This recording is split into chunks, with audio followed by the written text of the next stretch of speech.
Future Radio. Hey, I'm your host, Brother Michael Imhotep. It is Friday, January 22nd, 2021, and we are live. Hope everybody's doing well today. Well, it's another very busy news day, and had a late breaking news story also from the New York Times that we'll talk about tonight. That will probably play a part in the upcoming impeachment trial in the U.S. Senate of one Donald Trump. So hope everybody's doing well today. We know the legendary Hammerin' Hank Aaron passed away today at age 86. Passed away at his home, and he passed away peacefully. Civil rights activist, legendary baseball player who hit 755 home runs, born in poverty. Hank Aaron passed away today. So we'll talk some about Hank Aaron. And also, I was going to be on Roland Martin Unfiltered today, but they canceled the panel for today to deal with the passing of Hank Aaron. So I should be back on this coming Friday. So in addition to that, we see that articles of impeachment are going to be transmitted on Monday. And it said that the impeachment trial is going to start February 8th. Now, some people thought that a delay in the impeachment trial would help Trump because it would, the memories of some of the senators who were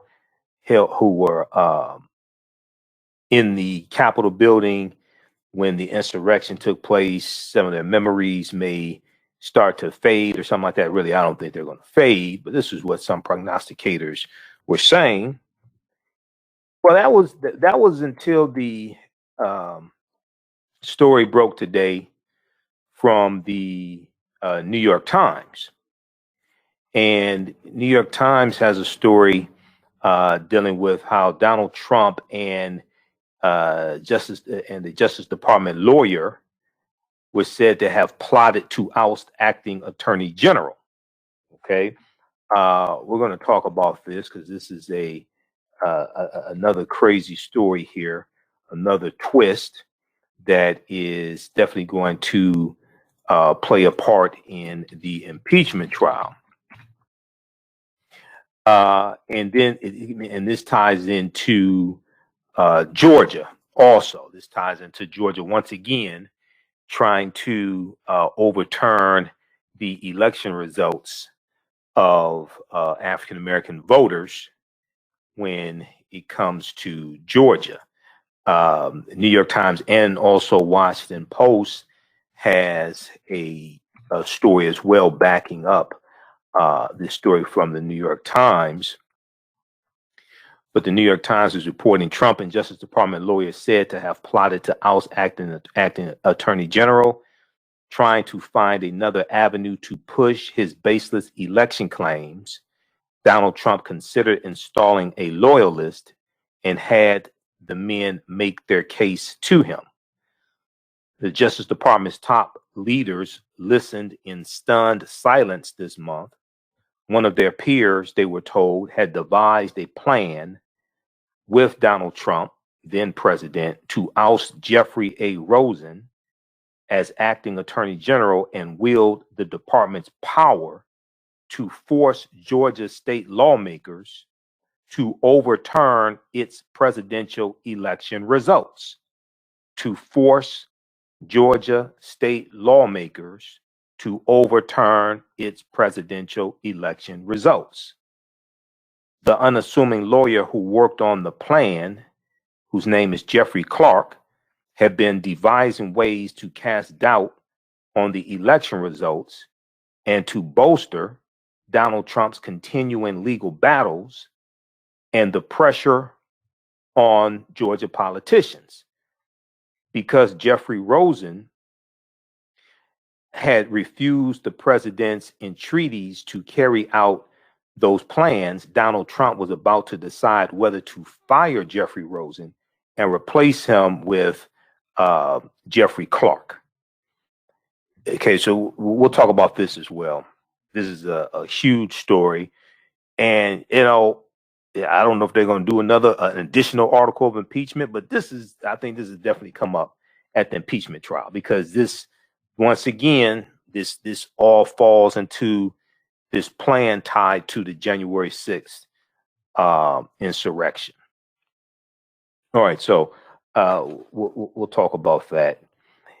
And some of these topics, you know, I was going to originally talk about, we're going to have to deal with on our Sunday show. Just too much to cover on today's show. Now, there was I posted an article from, also we'll deal with Joe Biden signed 2 additional executive orders today. And this deals with fighting coronavirus and economic relief and worker protections. Okay. So we'll talk about that. Now, there was an article that I posted from Equal Justice Initiative, EJI.org, Equal Justice Initiative, dealing with Hiram Rhodes Revels. Hiram Rhodes Revels. And Hiram Rhodes Revels was the first African-American U.S. Senator, okay?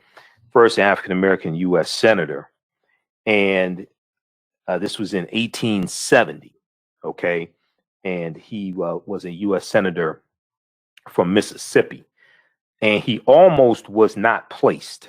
They tried to block his seat. Democrats at the time in the Senate tried to block his seat. And they claimed that basically he was not a U.S. citizen. The Constitution requires senators to hold citizenship for at least 9 years, and they argued that Hiram Rhodes Revels had only recently become a citizen with the 1866 Civil Rights Act and the 14th Amendment. Okay. So we'll talk some about Hiram Rhodes Revels today, and probably talk about him some more on our Sunday show when we have 2 hours. There was a piece from Equal Justice Initiative. White officials attempt to nullify election of first Black senator. White officials attempt to nullify election of first Black senator. And this deals with Hiram Rhodes Revels. And I've talked about him a number of times in 2020 in my presentations. There's a good article from history.com, official website of the History Channel, history.com. The first Black man elected to Congress was nearly blocked from taking his seat. The first Black man elected to Congress was nearly blocked from taking his seat. Okay, and this deals with Hiram Rhodes Revels. Okay, so we'll talk about that, and we'll do some birthday acknowledgments as well. Today is the birth date of one of the greatest singers, one of the greatest entertainers in history, the one and only Sam Cooke. Sam Cooke, born January 22nd, 1931. And I learned about Sam Cooke when I was a kid, and my parents would play Sam Cooke records. And I became a big Sam Cooke fan. You know, She Was Only 16, Chain Gang, Twisting the Night Away, Frankie and Johnny. I remember Sam, you know, I remember listening to Sam Cooke records when I was a little kid, and I became a Sam Cooke fan. Then I bought Sam Cooke CDs. Then I learned about the relationship between, you know, Sam Cooke and Muhammad Ali, things like this. And then in the movie directed by Regina King, One Night in Miami, you have Sam Cooke and you have Muhammad Ali. I mean, Sam Cooke, Muhammad Ali, and Malcolm X and Jim Brown portrayed in that film also. So we'll talk some about Sam Cooke also. All right, now on the African History Network show, we focus on educating, empowering, and inspiring people of African descent throughout the diaspora and around the world, because right now it corrects wrong behavior. What you do for yourself, what you do to yourself, and what you allow other people to do to you and get away with is based upon what you think about yourself. What you think about yourself is based upon what you have been taught about yourself. What you've been taught about yourself is based upon everything you've read, heard, and seen about yourself. So when you control the radius of a man's thoughts, you can control the circumference of his actions, because the mind can't do or teach what it doesn't know. Now we deal with a number of different topics here on the African History Network show. We deal with current events in history and politics, education, economic empowerment, entrepreneurship, relationships, love, sex, health issues, and much, much more. Sign up for our email newsletter. Text the word Kemet, K-E-M-E-T, to 22828 to sign up for our email newsletter. Text the word Kemet, K-E-M-E-T, to 22828 to sign up for our email newsletter. Also visit our website, AfricanHistoryNetwork.com, AfricanHistoryNetwork.com, to sign up for our email newsletter there as well. Okay. If you'd like this type of information, you can donate to the African History Network, $ the AHN Show through Cash App, $ the AHN Show through Cash App, also through PayPal, paypal.me/the AHN Show, paypal.me/the AHN Show, and at our website, AfricanHistoryNetwork.com. So that definitely helps out a lot, being that we're here 6 days a week instead of 1 day a week. For 4 years, we were only on Sundays, 9 p.m. to 11 p.m. Eastern Standard Time, right here on 9:10 a.m. the Superstation WFDF. And then now we're on 6 nights a week, 6 days a week. Okay. All right. So we'll be back in just a minute here. Listen to the African History Network show right here on 9:10 a.m. the Superstation WFDF. We'll be back in just a minute.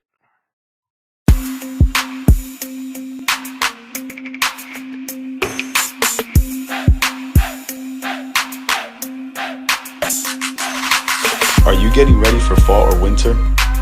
We have the solution for all seasonal clothing needs. Kemeticwear.com is the go-to online source for Kemetic African fashion and lifestyle products with a contemporary twist.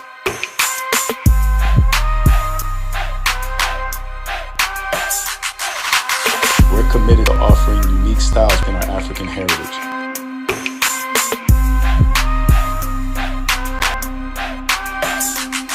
Kemeticwear.com is inspired by KemeticScribes.com to influence our people in learning and showing pride. Please visit our website at Kemeticwear.com. For 25 years, the Black History 101 Mobile Museum carried on the rich legacy of the Black Museum movement in America by showcasing original artifacts of Black experience at colleges, universities, K-12 schools, corporations, libraries, conferences, and cultural events, making it the most first Black History mobile exhibit in American history. Dr. Khalid Kim, founder of the Black History 101 Mobile Museum, and he is a sought-after speaker on topics of Black history, social studies, museum study, pop, and race relations. Dr. Khalid was among the change makers for NBC's Hate King and listed as the 100 distinction for enterprise. He recently founded the Michigan Hip Archive on the campus of Michigan University. Black History 101 Mobile Museum is currently scheduling in-person and virtual exhibits nationwide. For information, please contact Al-Hakim directly at 313-645-4197, 313-655-4197, or visit their website at historymobilemuseum.com. That's Black History Museum. You can also email at bhistory1@yahoo.com, bhistory101@yahoo.com.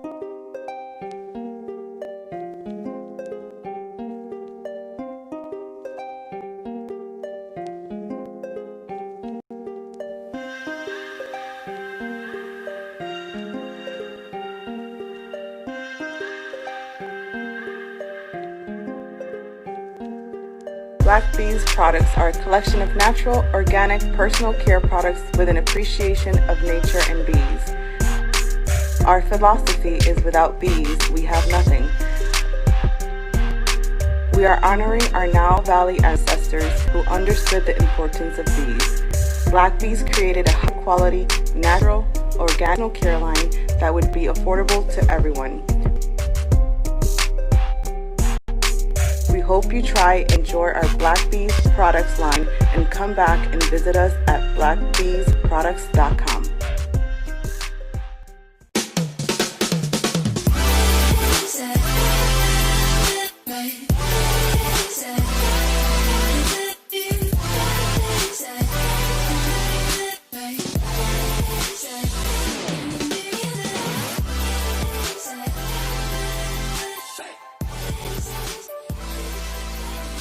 Visit 4glossygirls.com. That's the number 4glossygirls.com, and follow them on Instagram at 4glossygirls. Welcome back to the African History Network show right here on 910 AM, the Superstation WFDF.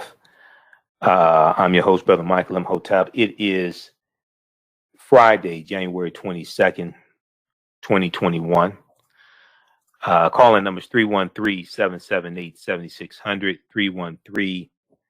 313-778-7600 is the call-in number if you have a question or comment. 313-778-7600. All right. We're going to go to this clip here in just a minute, dealing with Hank Aaron, who passed away today. NBCnews.com has a good article dealing with Hank Aaron. Also, New York Times has a good piece on Hank Aaron as well. So Hank Aaron, whose prodigious swing took him from a poverty-stricken section of Mobile, Alabama, to the Baseball Hall of Fame in Cooperstown, has passed away. His longtime team, the Atlanta Braves, announced on Friday. He was 86 years old. Now, Hank Aaron played 21 of his 23 seasons for the Milwaukee and Atlanta Braves. And Braves chairman Terry McGuirk said he was heartbroken by the death of baseball's one-time home run king. Terry McGuirk said, "We are absolutely devastated by the passing of our beloved Hank. He was a beacon for our organization, first as a player, then with player development, and always with our community," Terry McGuirk said Friday in a statement. Now, we're going to go to this clip here in just a minute. So just let me know when we have it queued up, Kevin. Quote, "His incredible talent and resolve helped him achieve the highest accomplishments, yet he never lost his humble nature." Never lost his humble nature. Henry Louis Aaron was his birth name. Henry Louis Aaron wasn't just an icon, but one across Major League Baseball and around the world. Atlanta Mayor Keisha Lance Bottoms called Hank Aaron's passing a considerable loss.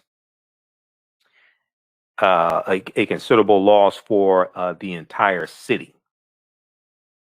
Okay, so let's see. So Hank Aaron blasted 755 home runs in his amazing career that also contributed to the era's civil rights advances, President Joe Biden said today. Quote, "His incredible talent and resolve helped him achieve the highest accomplishments, yet he never lost his humble nature. Henry Louis Aaron was just our icon, but one across Major League Baseball and around the world."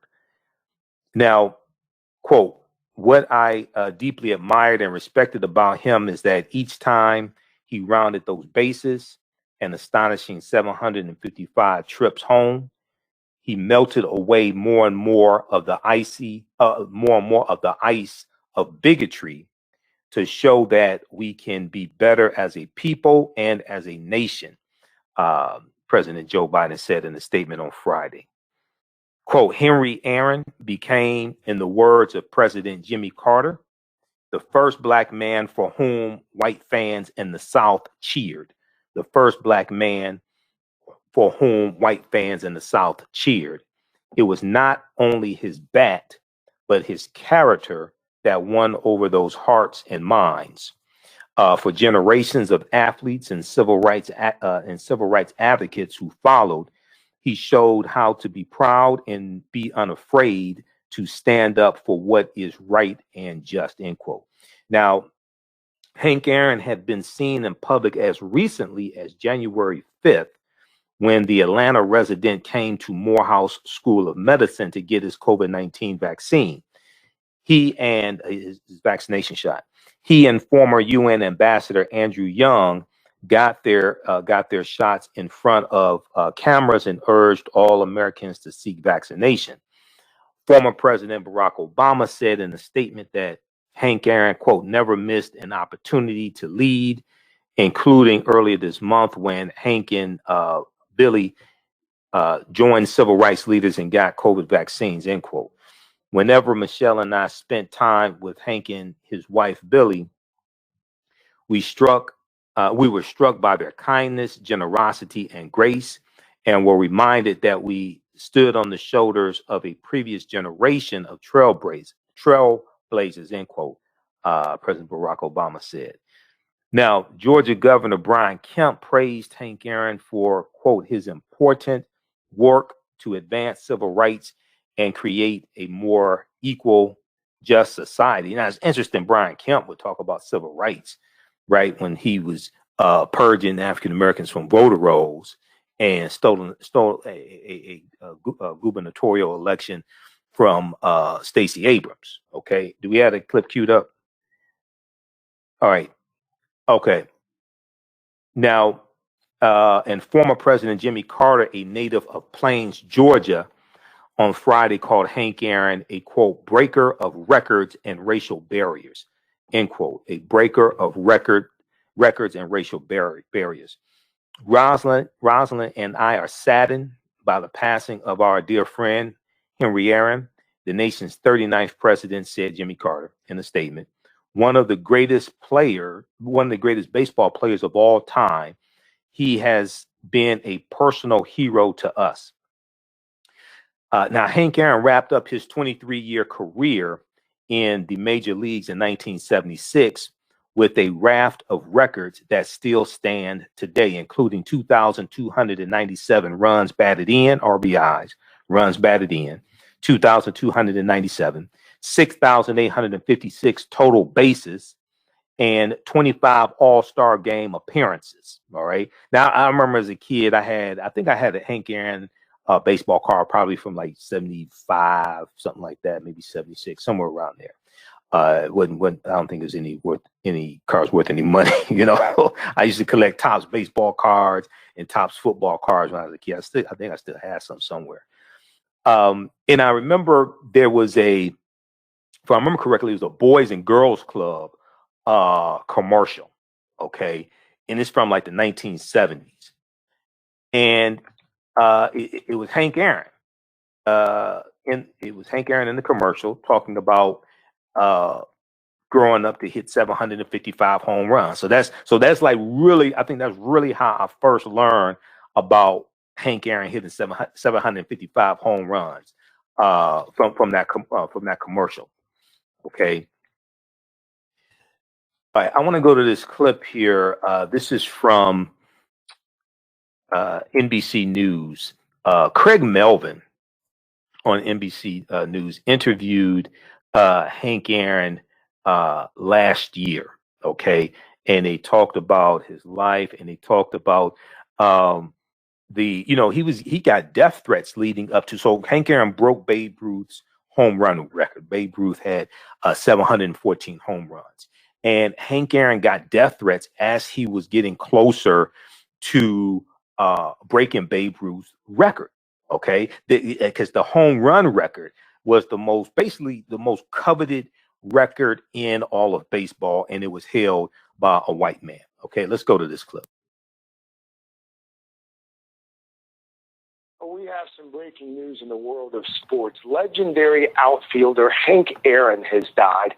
He was 86. Hammer and Hank slipped away peacefully in his sleep. Hank Aaron was an icon. A career that spanned 23 years. He famously broke Babe Ruth's record of 714 home runs back in 1974. It was a record that he held for more than 30 years.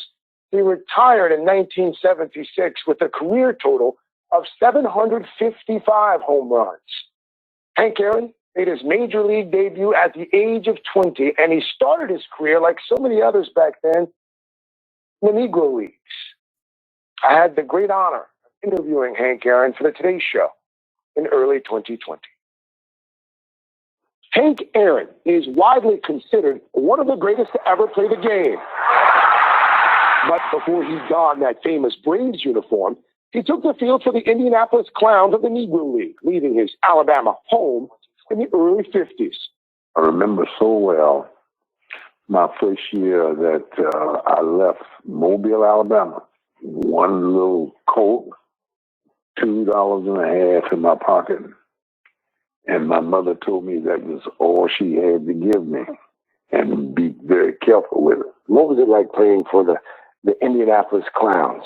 To play in that league and to play with the ball players that I played with gave me an opportunity to do some things that I wanted to do. Is it true that there was perhaps more talent in the Negro Leagues back then than there was in Major League Baseball? I would not doubt it one bit. There was so much talent.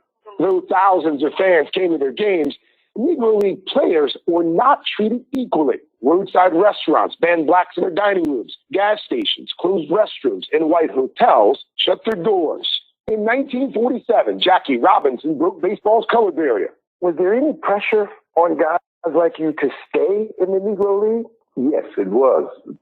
Pressure from the players that you played with was telling you that you can't make it. You'd never make it. Hank Aaron did make it, debuting for the Milwaukee Braves in 1954. Though he made 25 All-Star teams, Aaron continually faced obstacles white players did not, including death threats while approaching Babe Ruth's career home run record. I was surprised to read in what should have been the most exciting period of your life, you're chasing Babe Ruth's record. It wasn't. It was not. Why not? I couldn't go out of the ballpark without an escort.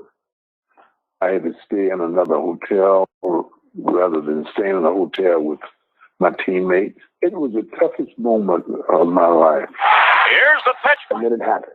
And then it happened. There's a new home run champion of all time, and it's Henry Aaron.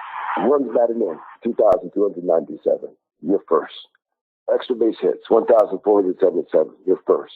Years with 30 or more home runs, 15. Pretty good argument could be made that you're the greatest that's ever played baseball. What do you think? Well, I'm with you. At 86 years old, Aaron still serves as a senior vice president of the Atlanta Braves, more concerned with the future of the game than his own legacy. You think it's still America's favorite pastime?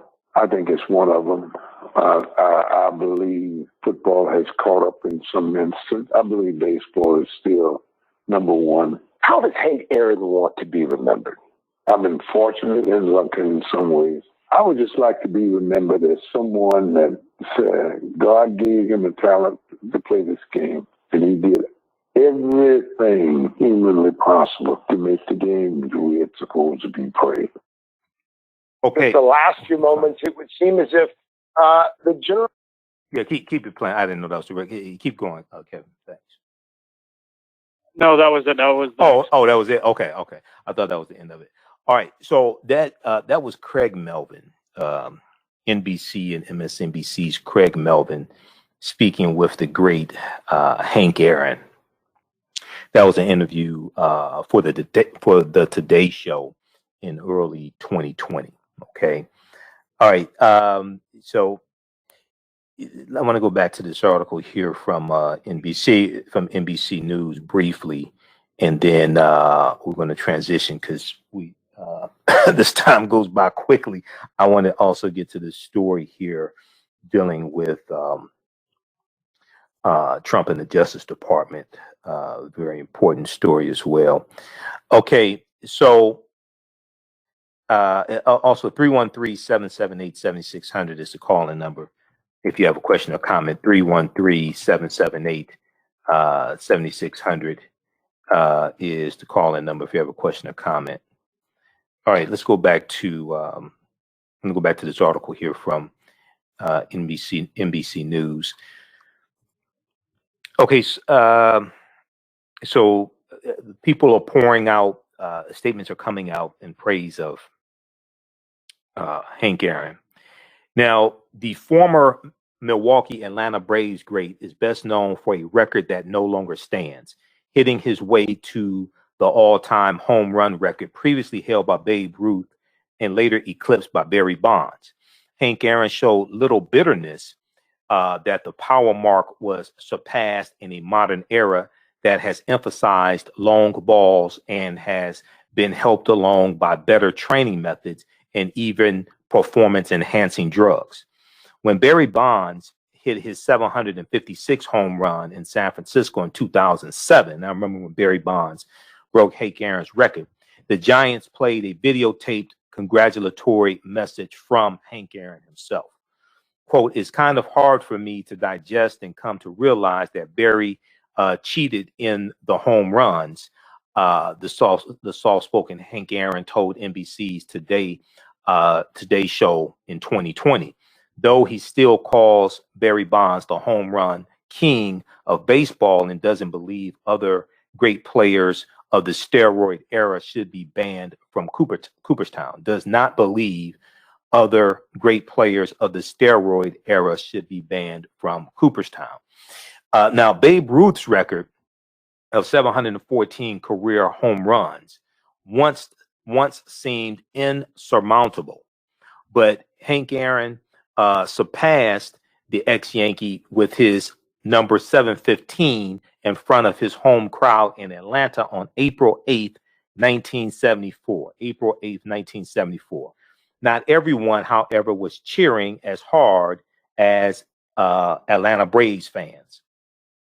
Hank Aaron said on the Dan Patrick Show that he was deluged with racist hate mail and death threats as an African-American player threatening the mark of one of the most popular white players to ever play the game. He said he kept all of the letters to remind his grandchildren how pervasive racism is in this country, in the United States. He said, quote, "In all of the interviews that the police and the detectives and whoever was in charge did, they said all of these were probably just crank letters, but there may be one in there from someone that meant something," end quote. Hank Aaron said in the October 2016 interview.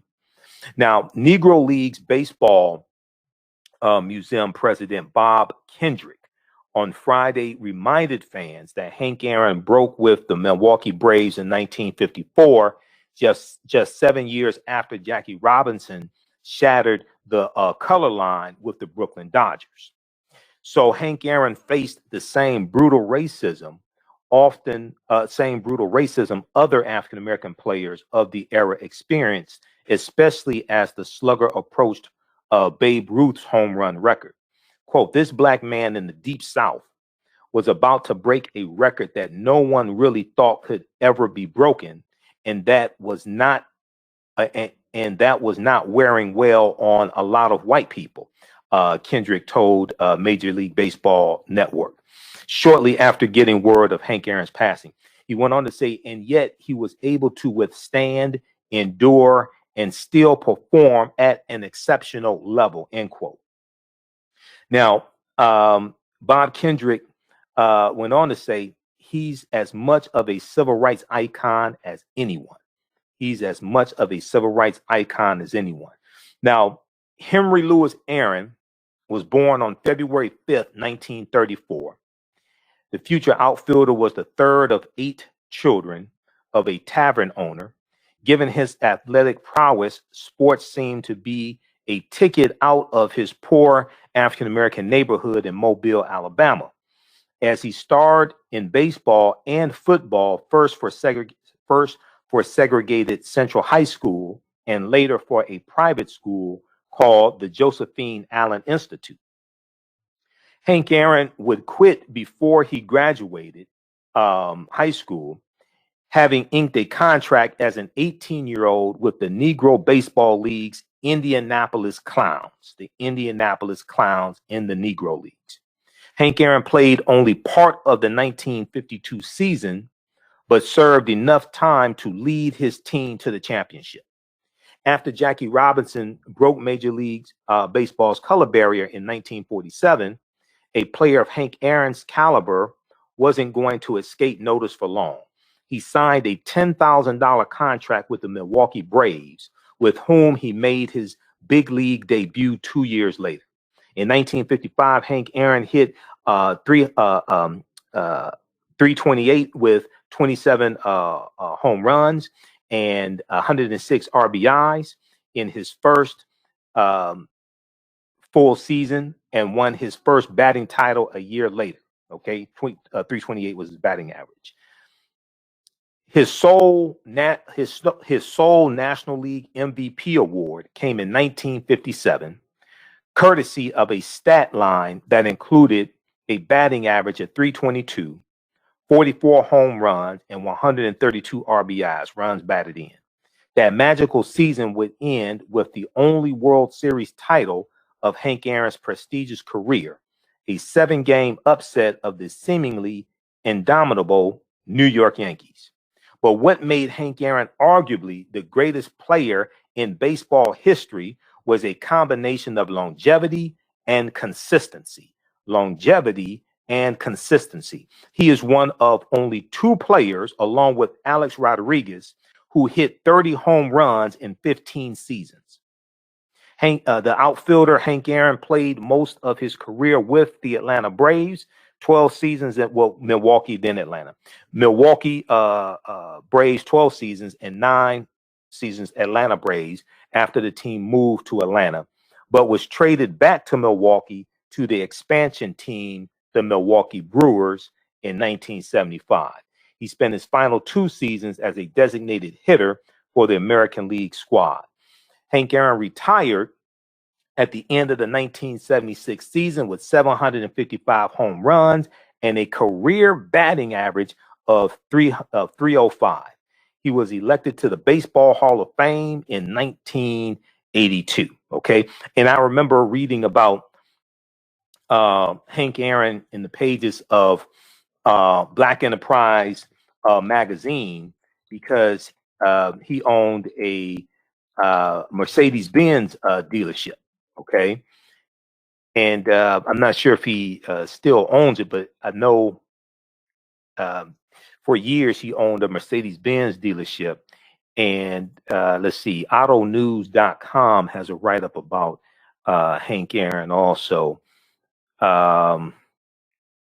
have a write-up about him, and there's some write-ups dealing with, let's see, Black Enterprise. Let's see, a brand sells all but one dealership.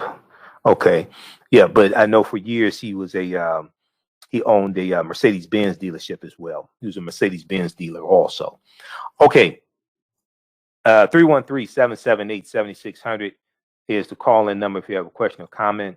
So rest in peace, Hank Aaron. 313-778-7600 is the call-in number if you have a question or comment. We'll talk some more about Hank Aaron on our Sunday night show, because we have 2 hours on our Sunday night show. But, you know, that hit everybody by surprise today, to lose legendary Hank Aaron. Okay. So I want to switch gears here. How's everybody doing? Everybody watching on our social media platforms, share this broadcast. Okay, we're broadcasting on our Facebook fan page, The African History Network, The African History Network on Facebook, and then also on YouTube.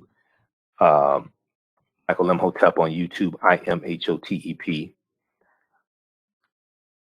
All right, I want to go to this next story here, and I'm sending you these other clips here, Kevin. So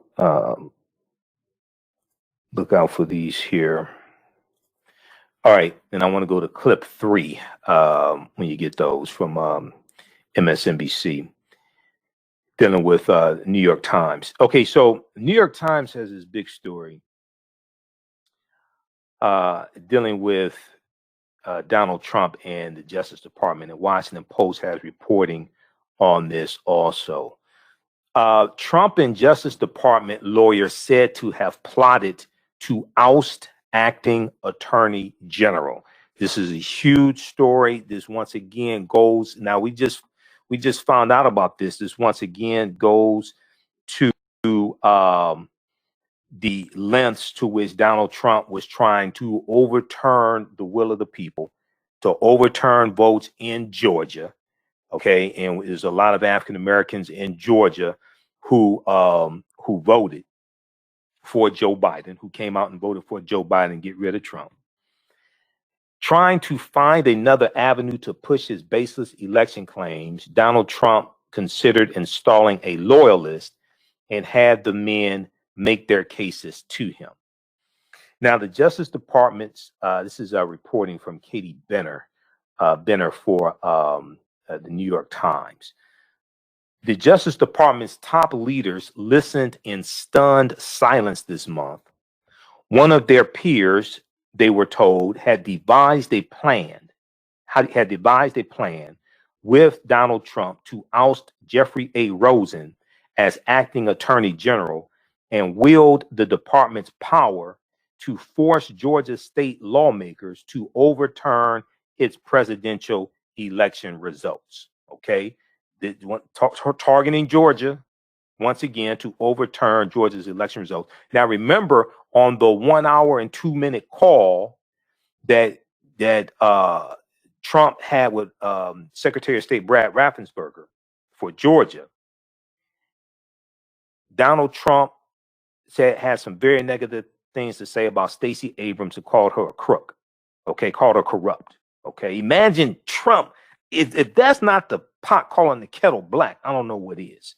Okay, he's calling Stacey Abrams corrupt. Donald Trump, the unassuming lawyer who worked on the plan, whose name is Jeffrey Clark, have been devising ways to cast doubt on the election results and to bolster Donald Trump's continuing legal battles and the pressure on Georgia politicians. Now, all these cases, basically all these cases keep getting thrown out. Okay, 60, a little more than 60 cases. There's only one that he won. That was in Philadelphia. That was Pennsylvania, I should say. That was in Pennsylvania, dealing with how close poll watchers could be to poll workers counting votes. Because Jeffrey A. Rosen had refused the president's entreaties to carry out those plans, Donald Trump was about to decide whether to fire Jeffrey Rosen and replace him with Mr. Clark. Okay, Jeffrey Clark. All right. Jeffrey A. Rosen was the acting Attorney General. Now, the department officials convened on a conference call, then asked each other, "What will you do if Jeffrey A. Rosen is dismissed?" The answer was unanimous. They would resign. So a lot of times when you have something corrupt like this happening, the other attorneys in the Department of Justice, they'll resign out of protest. Their informal pact ultimately helped persuade Donald Trump to keep Jeffrey A. Rosen in place as acting Attorney General, calculating that a furor over mass resignations at the top of the Justice Department would eclipse any attention on Trump's baseless accusations of voter fraud. Donald Trump's decision came only after Jeffrey A. Rosen and Jeffrey Clark made their competing cases to him in a bizarre White House meeting that two officials compared with an episode of Donald Trump's reality show, The Apprentice, albeit one that could prompt a constitutional crisis.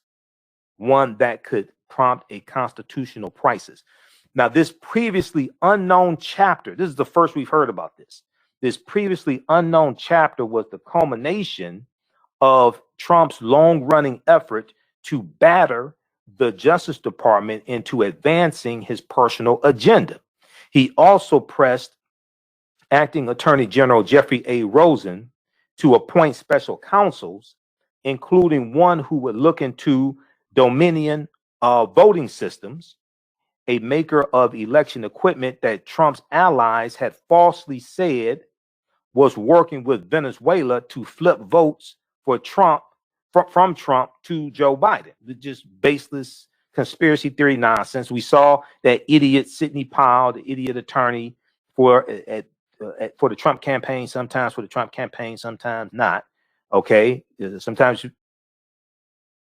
All right, thanks, Kevin. Sometimes you feel like a nut, sometimes you don't, I guess, right?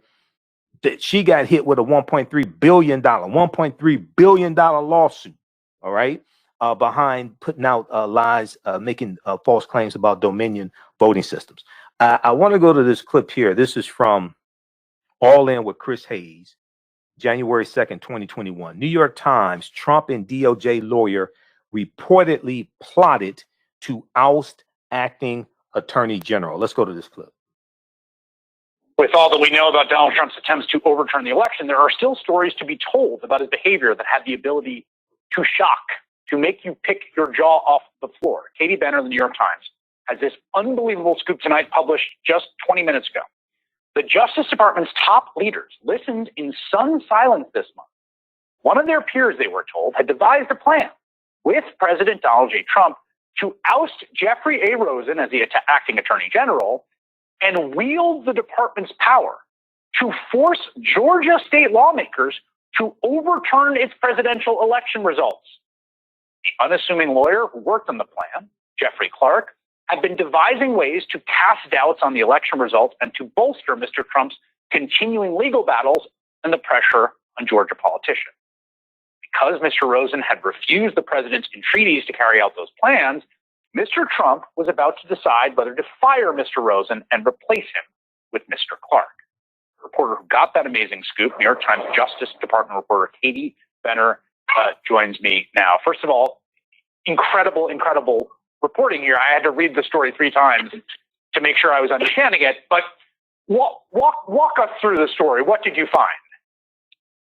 Sure. I mean, it's very much like what you said in your introduction. It precipitated this crisis in the Justice Department when you saw one of the top leaders of the department basically working with President Trump to see if there was something that could be done at the department in order to overturn the results of the election.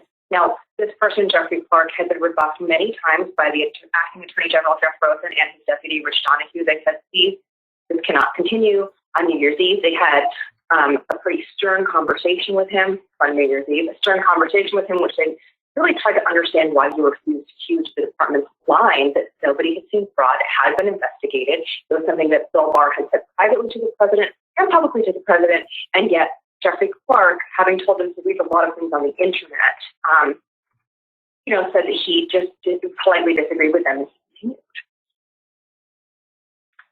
So you've got Rosen as the acting AG after Barr leaves. Clark is the head of the Civil Rights Division, which is in department leadership. Oh, no, head of the Civil Division. Up there, right? I'm sorry, the Civil Division. My bad. The Civil Division. Yes, which is important. It defends the administration in court. Yeah, that's a big part of the Department of Justice. It's that is up near the top of the leadership. And he apparently was introduced to Trump by a Pennsylvania politician, and they start interacting for Clark to be Trump's guy in the Department of Justice to oust Rosen so that they could ride into Georgia with the DOJ to write some letter on DOJ letterhead to say, you, Georgia, must overturn your results. Yes, so first Mr. Clark asked Mr. Rosen to do it as the acting attorney general. And when that didn't work, he had a conversation with Mr. Trump in which he came away from that conversation thinking that Trump would replace Rosen with himself. And then he offered Mr. Rosen the opportunity to remain at the department as his deputy. he hatches a Department of Justice coup with the president and offers him, the boss is going to make me the head of the Department of Justice. So we can, this is my words, not yours, so I'm just characterizing. the boss is going to make me the head of the Department of Justice and the acting AG so we can pull off his coup. You can stick around as my deputy, but this is what's going to happen. And then there's a meeting in the White House with Clark and Rosen and the president. Yes, and this is sort of unusual timing because it happened on January 3rd, which is the exact same day that Georgia Secretary of State released, leaked the audio of his phone call the prior day with Mr. Trump. So you have the entire world listening to the audio of Trump and the Secretary of State in Georgia having this bizarre conversation, which Trump makes so clear that he wants Georgia to change its mind to find votes that would make him the winner. And then at the same time, you have a split screen with this meeting taking place around 6 p.m. on Sunday evening, where the president has set up an interesting situation where he has both Mr. Clark and Mr. Rosen there before him to present their competing visions for what the department should be doing. It was described to me by two different officials, former administration officials, as almost a bizarre version of The Apprentice in which they were selling the better plan. All right. Pause it right there, Kevin. So pause right there.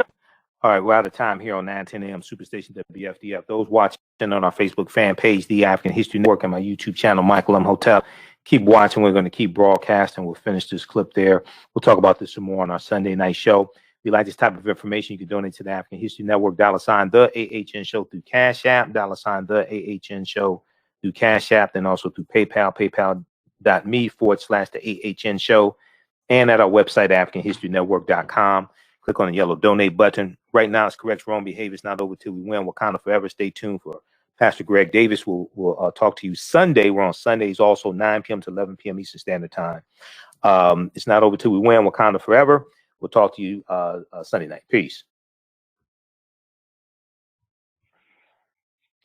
All right, stand by.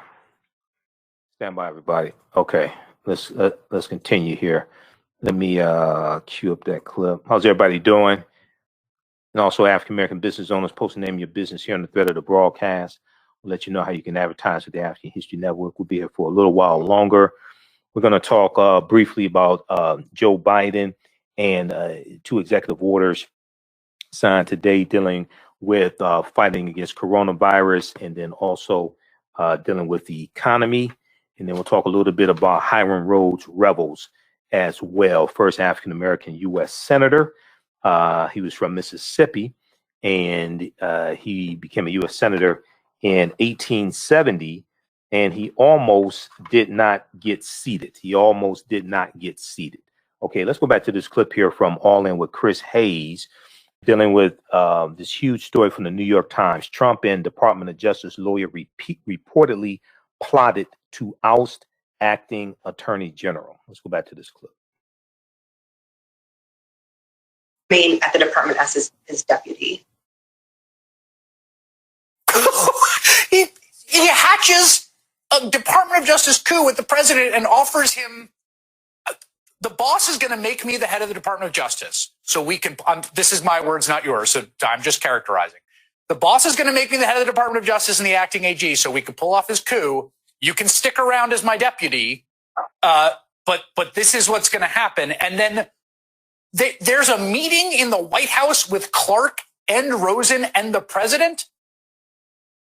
Yes, and this is sort of unusual timing because it happened on January 3rd, which is the exact same day that Georgia Secretary of State released, leaked the audio of his phone call the prior day with Mr. Trump. So you have the entire world listening to the audio of Trump and the Secretary of State in Georgia having this bizarre conversation, which Trump makes so clear that he wants Georgia to change its mind to find votes that would make him the winner.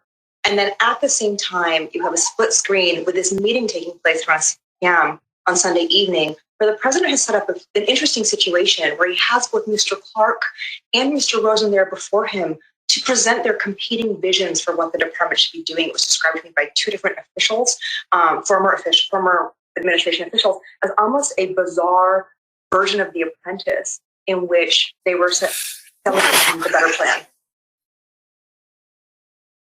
So it sounds to me from reading your article that enough people at DOJ get read into this plan that they essentially rebel en masse and threaten to all quit if it's pulled off. Is that right? Yes. So Sunday, we'll just go through the chronology. Midday Sunday, Jeff Clark says to the Attorney General, Acting Attorney General Rosen, I believe that the president is going to remove you and put me in your spot. And then a few hours later, Mr. Rosen's deputy, the Deputy Attorney General, calls an emergency conference call with the remaining top leaders of the department. He reads them into what's going on. He explains what Mr. Clark has been up to. And they discuss what they're going to do if in the coming hours, the president fires Jeffrey Rosen and replaces him with Mr. Clark. They decide that the only option is to leave. And so that was really powerful information, because in this meeting with the president that happened a couple of hours later, other officials, including the head of OLC, Steve Engel, who was there, they were able to tell the president, listen, if you do this plan, it's going to blow up this way. It will cause this kind of chaos at the Justice Department. And if nothing else, nobody is going to pay attention to the Jeff Clark letter to Georgia. They will be paying attention to the fact that you have created a Saturday Night Massacre. And that was one of the compelling arguments to Mr. All right. So you'll hear more about that. That's a huge story from the New York Times. Then Washington Post has a reporting to back that up also. There's an article from the Washington Post. Trump entertained plan to install an attorney general who would help him pursue baseless election fraud claims. Let me see. Let's turn on the screen share quickly so you can see that article from the Washington Post and go read this. I'm not sure if I made this free if you don't have a digital subscription or not. I'm not sure. But thehill.com has an article about this as well. Trump entertained plan to install an attorney general who would help him pursue baseless election fraud claims. Now, keep in mind, Trump pretty much gave up the fight against coronavirus and spent more time trying to overturn the results of a lawful election than he did trying to fight against coronavirus.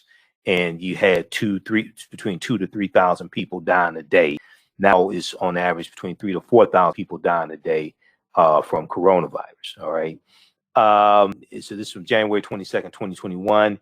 Then President Trump in early January entered a plan to replace the acting attorney, a different Department of Justice lawyer who was more amenable to pursue unfounded claims of voter nearly touching off a cause at the country's premier federal law institution. People familiar with the matter said. Okay, so check this out also from the Washington Post. All right, and then the article from the New York Times.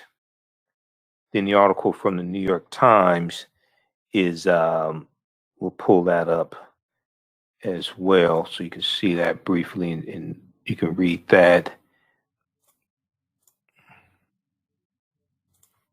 Let's look at this here. Okay. For New York Times, Trump and Justice Department lawyers said to have plotted to oust acting attorney general. Trump and Justice Department lawyers said to have plotted to oust acting attorney general. And this is Jeffrey Clark, who Trump was going to replace acting attorney general Jeffrey Rosen with.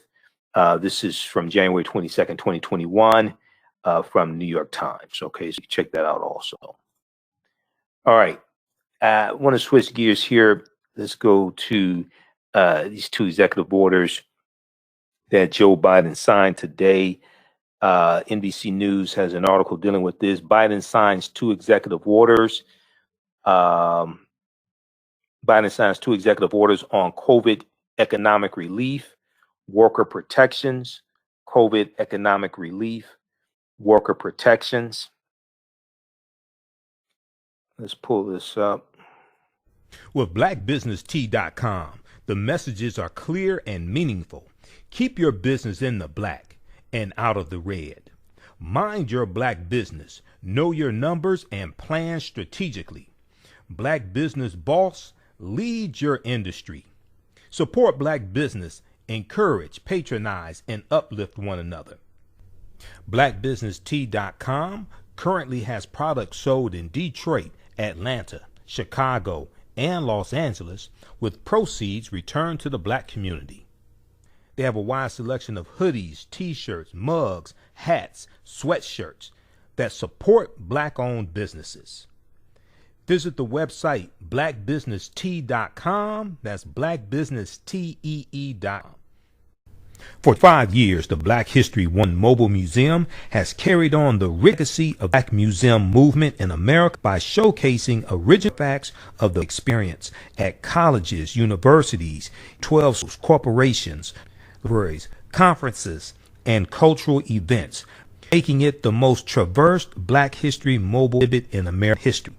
Dr. Khalid El is the founder of the Black History One Museum, and he is a highly sought-after speaker on topics of Black history, studies, education, museum studies, hip-hop, and race relations.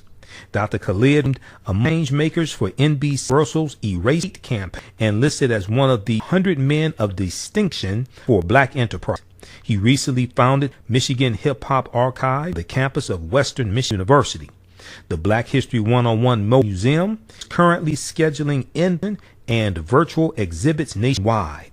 For more, please contact Dr. Khalid Al-Hakim at 1-645-197, 3-645-97, or visit their website, historymuseum.com. That's blackmobilemuseum.com. And also email him at bhistory101@yahoo.com, bhistory101@yahoo.com.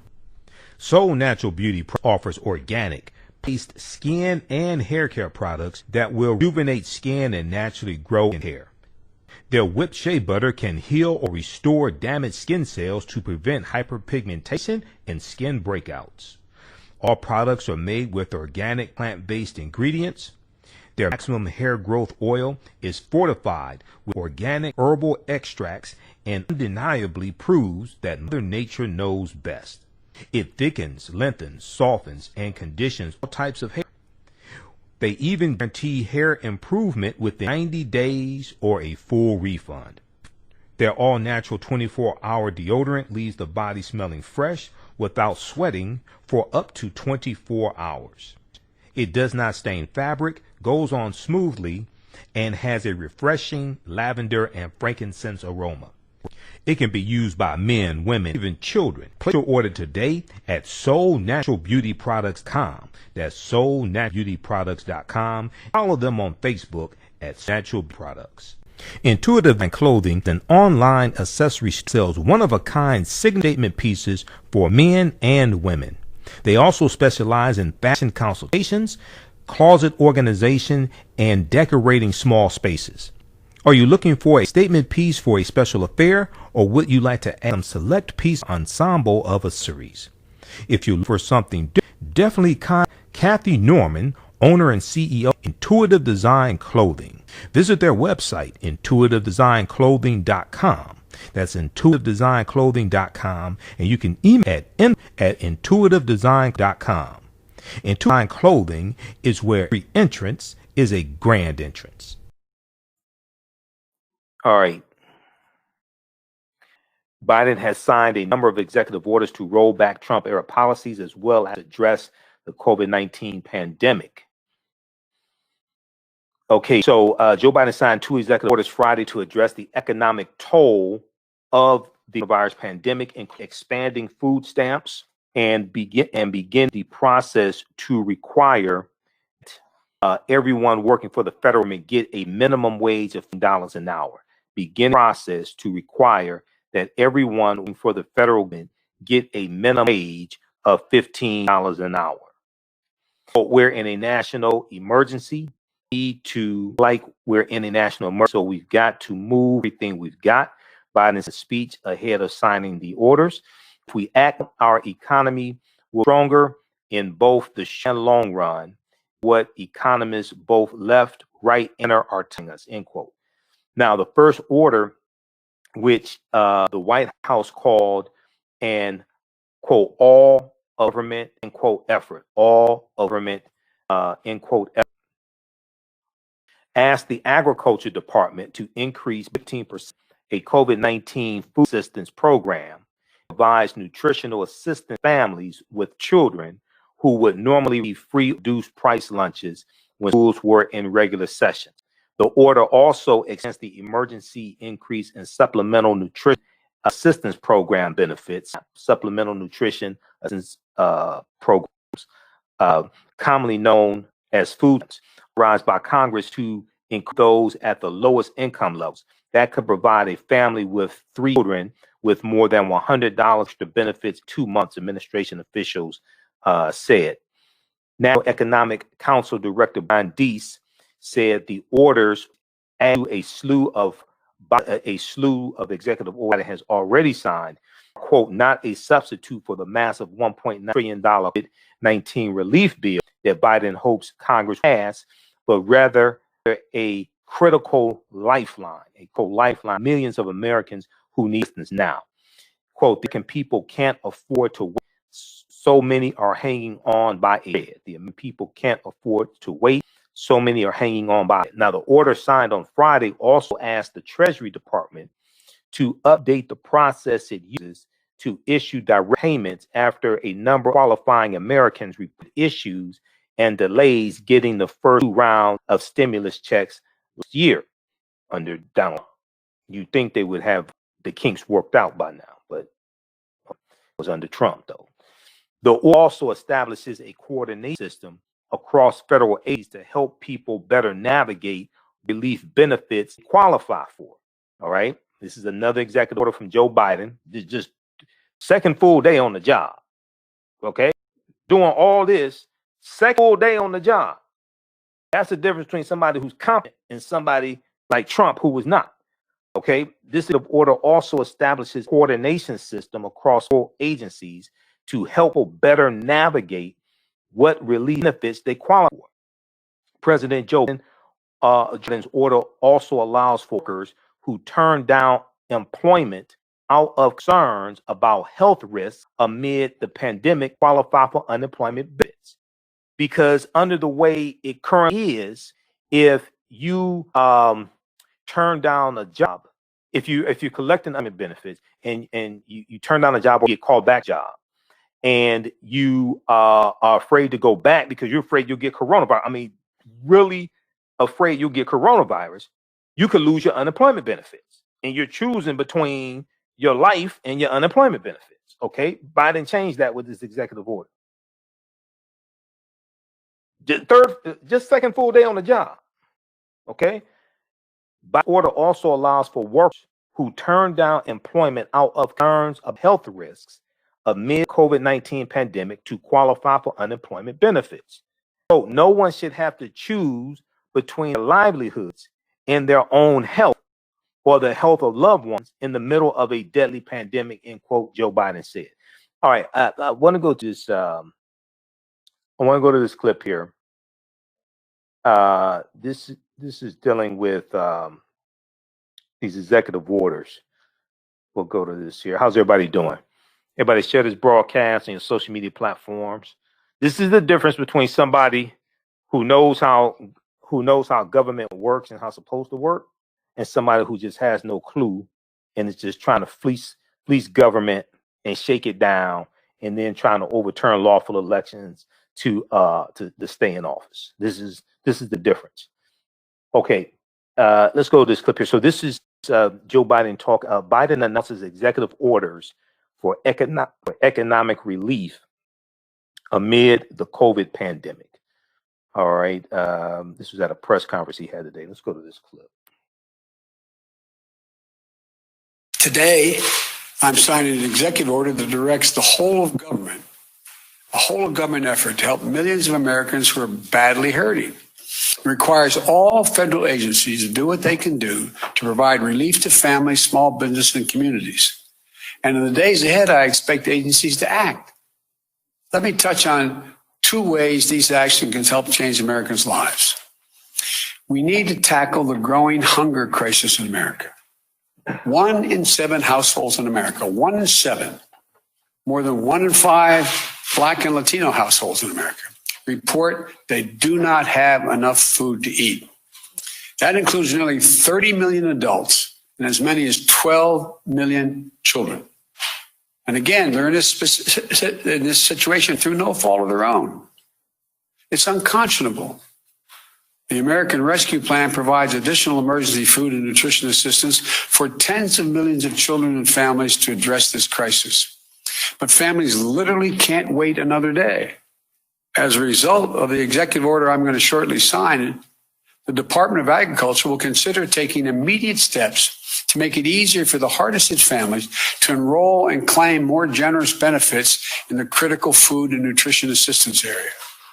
This can help tens of millions of families, especially those who can't provide meals for their kids, who are learning remotely at home, are not receiving the regular meal plans that they have at school for breakfast or lunch.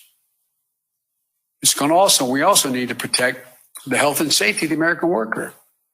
Right now, approximately 40% of households in America have at least one member with a pre-existing condition.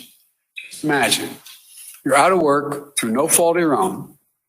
You file for unemployment while you're looking for a job. You find one, you get an offer. But then you find out there's a high risk of you getting infected with COVID-19 because of your condition. You and your loved one, and you and your loved ones have ever even greater risk of death and serious illness because of the pre-existing conditions. So you turn it down. Right now, if you did that, you could be denied unemployment insurance because you're offered a job, you didn't take it. It's wrong. No one should have to choose between their livelihoods and their own health or the health of their loved ones in the middle of a deadly pandemic. Because of the executive order I'm about to sign, I expect the Department of Labor to guarantee the right to refuse employment that will jeopardize your health. And if you do so, you'll still be able to qualify for the insurance. That's a judgment the Labor Department will make. Look, there are just two consequential ways that the action I'm taking today will help people in need. Another way to help approximately 2 million veterans maintain their financial footing by pausing federal collections on overpayments and debts.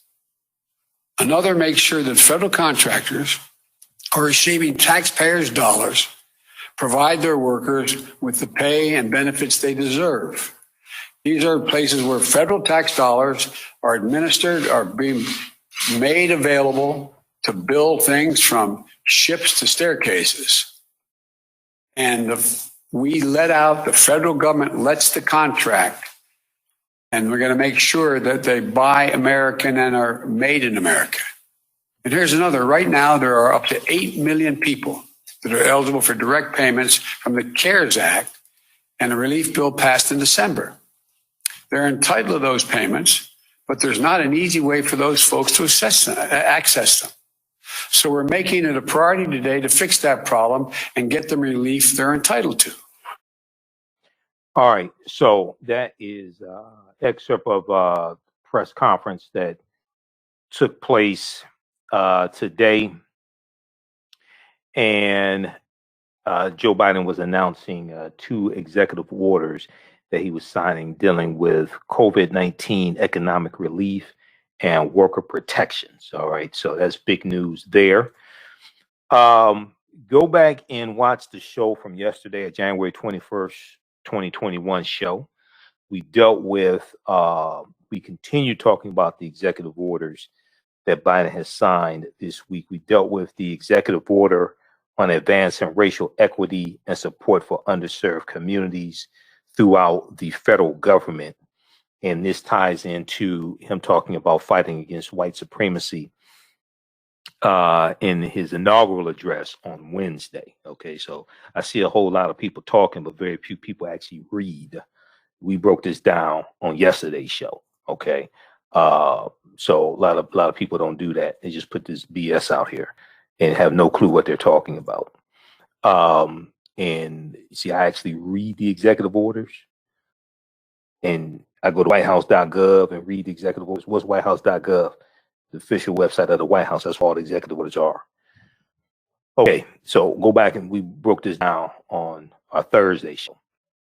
Then we talked about the 15 and 17 executive orders, the first batch of them, on our Wednesday show. All right, let's continue. And this ties into This executive order ties into the study from Citibank from September 2020 that dealt with how the U.S. economy has lost $16 trillion over 20 years due to racism from 2000 to 2020. We talked about that study again on our show yesterday. All right. Okay, so we have that, and then let's see. All right, so you'll hear more about these executive orders. Oh, also, for those who missed yesterday's show, because I see some of y'all commenting here who don't read, we also talked about the document that I've talked about numerous times before, and I deal with it in a lot of my presentations. And it's at it was originally at whitehouse.gov, and then it was archived at obamawhitehouse.gov. Progress of the African American community under the Obama administration, because so many people talk but don't read, and that's problematic. When you do that, I can tell what you haven't read, what you haven't researched. So go read this also. Now this breaks down category by category how policies from the Obama administration positively impacted African Americans. Now these were a lot of policies that various African American organizations advocated for. Just because you weren't in a room doesn't mean that they didn't ask for something. Just means you still don't know what happened. Go read this too. I've dealt with this. This was up in 2014, 2015 at whitehouse.gov. And I've dealt with this numerous times in presentations as well. All right. So people should do more reading and less talking. All right. Let's see here. Now, a lot of this was attacked by Trump and reversed under Trump. That's why when we dealt with the 22-page agenda to empower Black America from Joe Biden, that came out May 4th, 2020, and we dealt with that numerous times on the show, went through all 22 pages, broke down these policies and show how they would impact African Americans, tied those policies into history. Okay, this is why in that agenda, it referenced a lot of policies from the Obama administration that had been reversed under the Trump administration, and why it had to be put back in place and built upon. All right. So let's go to, so we dealt with that. We'll talk more about the executive orders. Y'all can check out this article here that we dealt with last night on the show. And it's a lot that goes into writing executive orders. How do I know? Because I've been involved in writing executive orders for the city of Detroit. It's a committee that does that, so I have some understanding of it. My perspective is different because I've actually been involved in writing public policy for a city. First in course, Joe Biden signs executive actions dissolving racist policies, all of Trump's racist policies. But read this from news1.com that to this as well. This is from the 21st, January 20th. The damn date on here. Posted 14 hours. What the hell? Put the date on here. Come on. Put the date. Put in the timestamp on your articles. It's January 21st, 2020 by Sharice Frazier, doing breaks down some of these executive orders.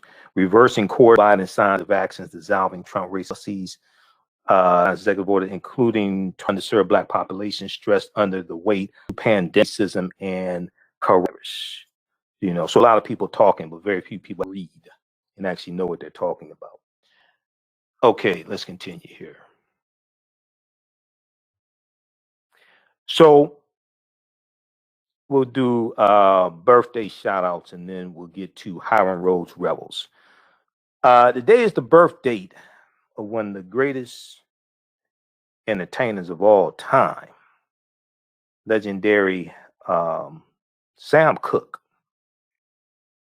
I posted this article on our Facebook fan page. This post, we shared it from the National R&B Music Society, and shared it from my Facebook fan page, or my personal page, also Michael Imhotep. But Sam Cooke was born January 22nd, 1931. And, you know, I learned about Sam Cooke when I was a kid.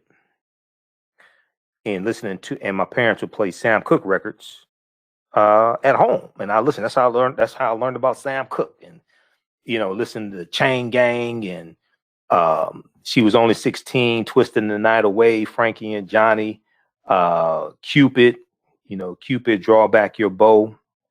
And, you know, I sing some of those Sam Cooke songs to my daughter. So let's look at this here from the National R&B Music Society dealing with Sam Cooke. Let's go to this here. Okay, I think this is it right here. And he was with Soul Stirrers first. He was a gospel turned R&B singer. Okay? He was a gospel singer turned R&B singer. And when you study like James Brown, a lot of the R&B singers, they started out, of course, but they were gospel singers first. Recording, you know, they were with gospel groups. They were record records, gospel records. Then they switched to secular music because there's more money in it. But gospel, when you go study the gospel singers, like the male gospel singers and groups, they were as popular as the R&B singers, as popular with the women. The women would take gospels too, okay? All right, so remembering Samuel Cooke, C-O-O-K, professionally as Sam Cooke, on the day of his birth, singer-songwriter, entrepreneur, influential as both a singer and composer. He is commonly known as the King of Soul for his distinctive vocals and importance within popular music. He began singing as a child and joined Soul Stirrers, the Soul Stirrers, before moving to a solo career. He scored a string of hits like You Send, A Change Is Gonna Come. Everybody remembers A Change Is Gonna Come, the movie Malcolm X. Every time I hear Change Is Gonna Come, I think about the movie Malcolm X. Every time I hear that, A Change Is Gonna Come. And that song is about the civil rights movement. Okay, that song is about the civil rights movement because Sam Cooke was also involved in the civil rights movement as well. So A Change Is Gonna Come, Chain Gang, Twisting the Night Away, Bring It On Home to Me. All right, rest in peace to Sam Cooke and birthday as well. He's January 22nd, 1931. All right, now I want to go to this. Interview here. This is Sam Cooke on the Mike Douglas show. Now, you know, the past 3 nights, we shared an excerpt of an interview from November 2nd, 1967 with Dr. Martin Luther King Jr. that Mike Douglas did, okay? And those interviews were in color. This one here with Sam Cooke is in black and white. Okay. All right. So this is from 1964, February 11th, 1964. All right. So this is 2 months before this is 2 months before Dr. King is assassinated. This is the same month that Cassius Clay beats Sonny Liston, Muhammad Ali. All right. And all right, so let's go to this clip here. This is Sam Cooke on the Mike Douglas show from February 11th, 1964. And before the interview, he does a performance of Ain't That Good News.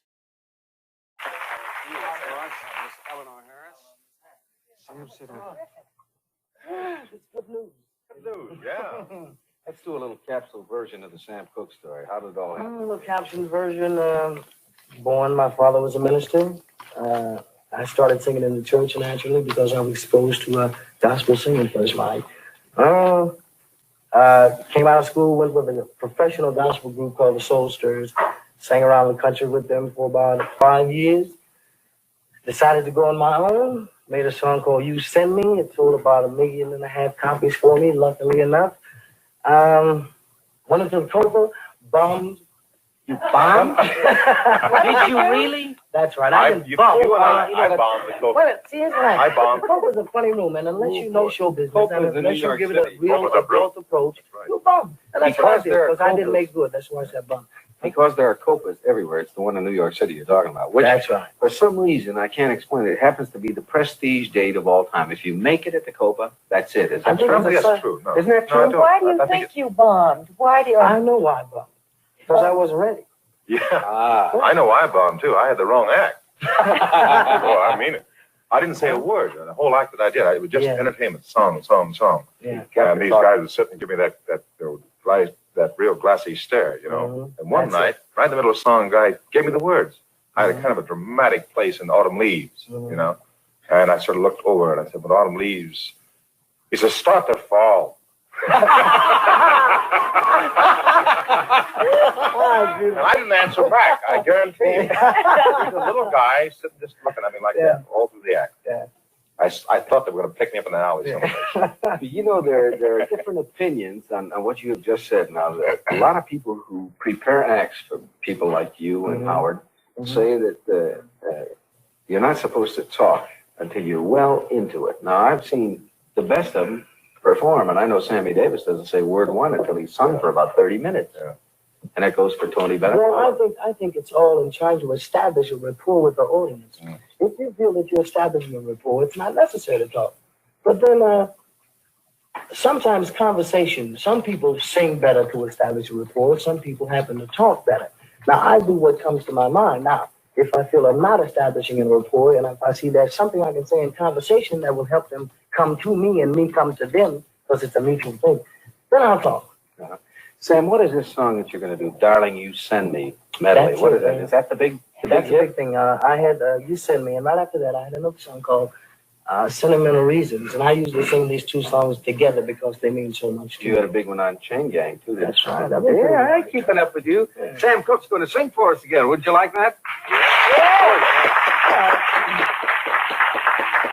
All right, so due to copyright reasons, we're not going to play any copyrighted music here because they're going to take it down, the broadcast. So we can't do that.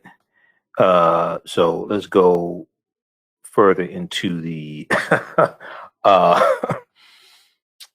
interview. And let's see here. Let's cue the back up here. Tear it up, Sam. Let me see it. Okay, then they just okay. How many performances do they have them doing? They need to talk to the man. Okay, so that was the Mike Douglas show. That was one. Then let's see. Let me give you this clip here. This was from February 11th, 1964, the Mike Douglas show. You can watch that in its entirety. Okay. And I would encourage people to read the executive orders before y'all start talking about them. I really encourage you to do that. I can't stress that enough because I hear a whole lot of people talking and very few people actually reading. Let me see. There was another one. Let's see. Oh, also go back and watch yesterday's show.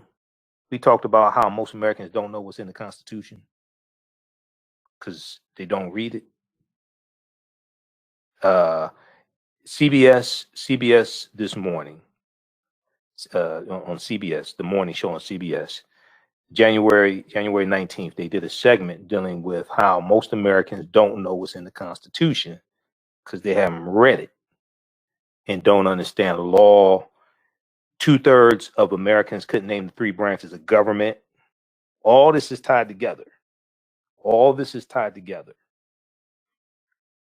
Understanding politics is the legal distribution of scarce wealth, power, and resources, and the writing of laws, statutes, ordinances, amendments, and treaties, their adoption, interpretation, and enforcement. This is why you have to read. This is why I give you these articles, all this stuff I talk about, proper documentation ends all conversation. I give you the sources to go read it. You don't have to believe me.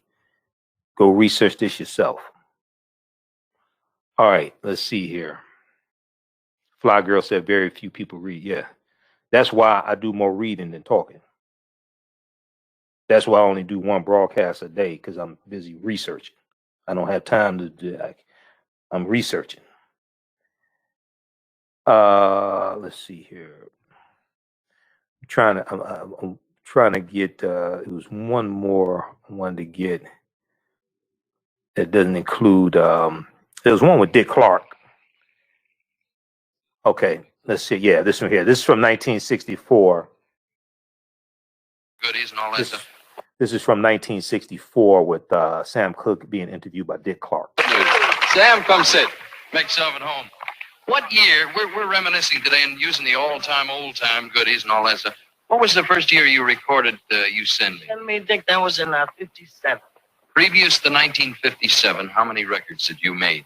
I'd made about, I'd made any popular tunes. You hadn't made any popular songs, but you had been working in another field, had you? That's right, I was doing spirituals at the time, Dick. All right, what caused you at that point in your career of 57 to turn to this kind of singing? My economic situation. That's a very honest answer. How many songs have you written? Dick, I don't know, but I've written just about all I've sang. Which is several hundred? Well, I can estimate this way. I've been in the business now, Dick, for about 6 years, and I haven't had a song that wasn't a hit, so I was on the charts, I think, from the time I started until now. This is an amazing record. Now, Sam, most people don't get to do this. What's the answer? Now, here's a man whose career so far is about 6 years old in this field, not counting what went on before. What's the secret? I think the secret is really observation, Dick. What do you mean? Well, if you observe what's going on and try to figure out how people are thinking and determine the times of your day, I think you can always write something that the people will understand. All right, now you've solidified your own career as far as the singing and the records go.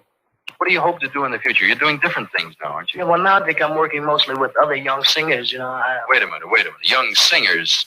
Cassius Clay is a young singer. Did you do that record? Yes, I did. You know, not the Stand By Me.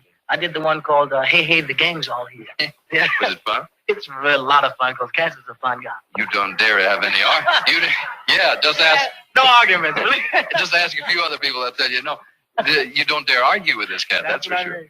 No. Are you traveling like you used to? No, I'm not, Dick. I'm mostly staying home now.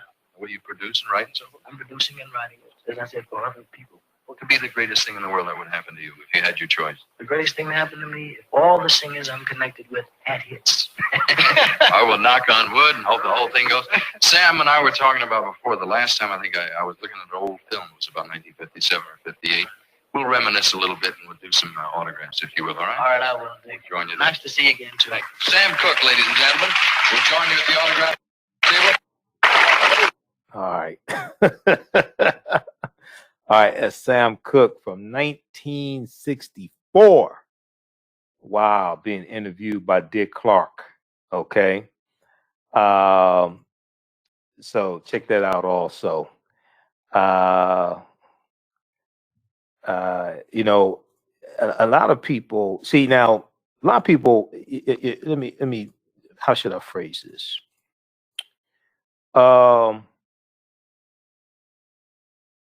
A lot of people would have more friends if they weren't so negative and pessimistic. You know, because those type of people, I don't spend a whole lot of time with them.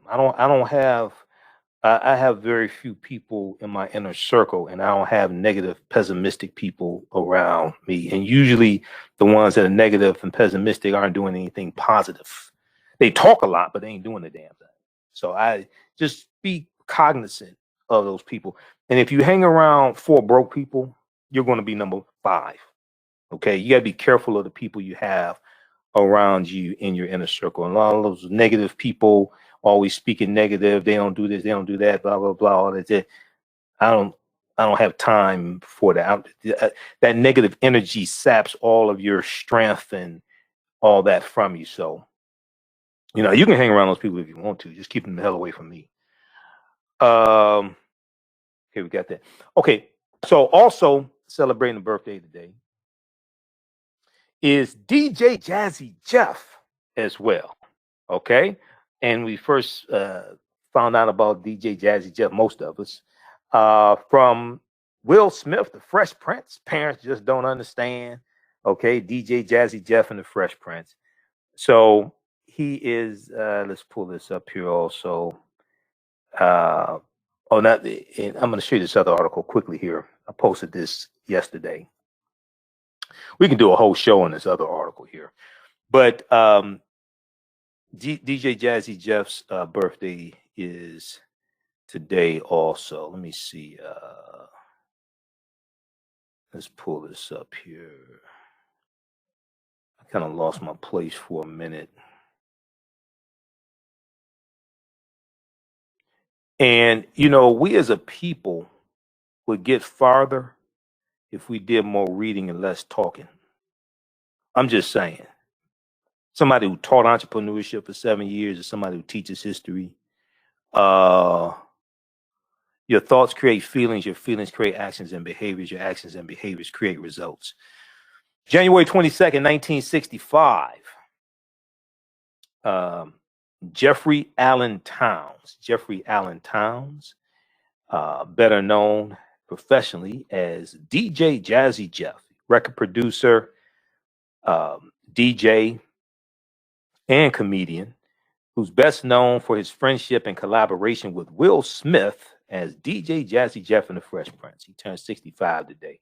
And I've said, numerous times before, when I was a teenager, in the 80s and listened to hip hop artists and things like that. We never thought about gray-haired hip hop artists, right? We didn't think about hip hop artists having heart transplant surgeries and having a leg amputated because of diabetes, things like that.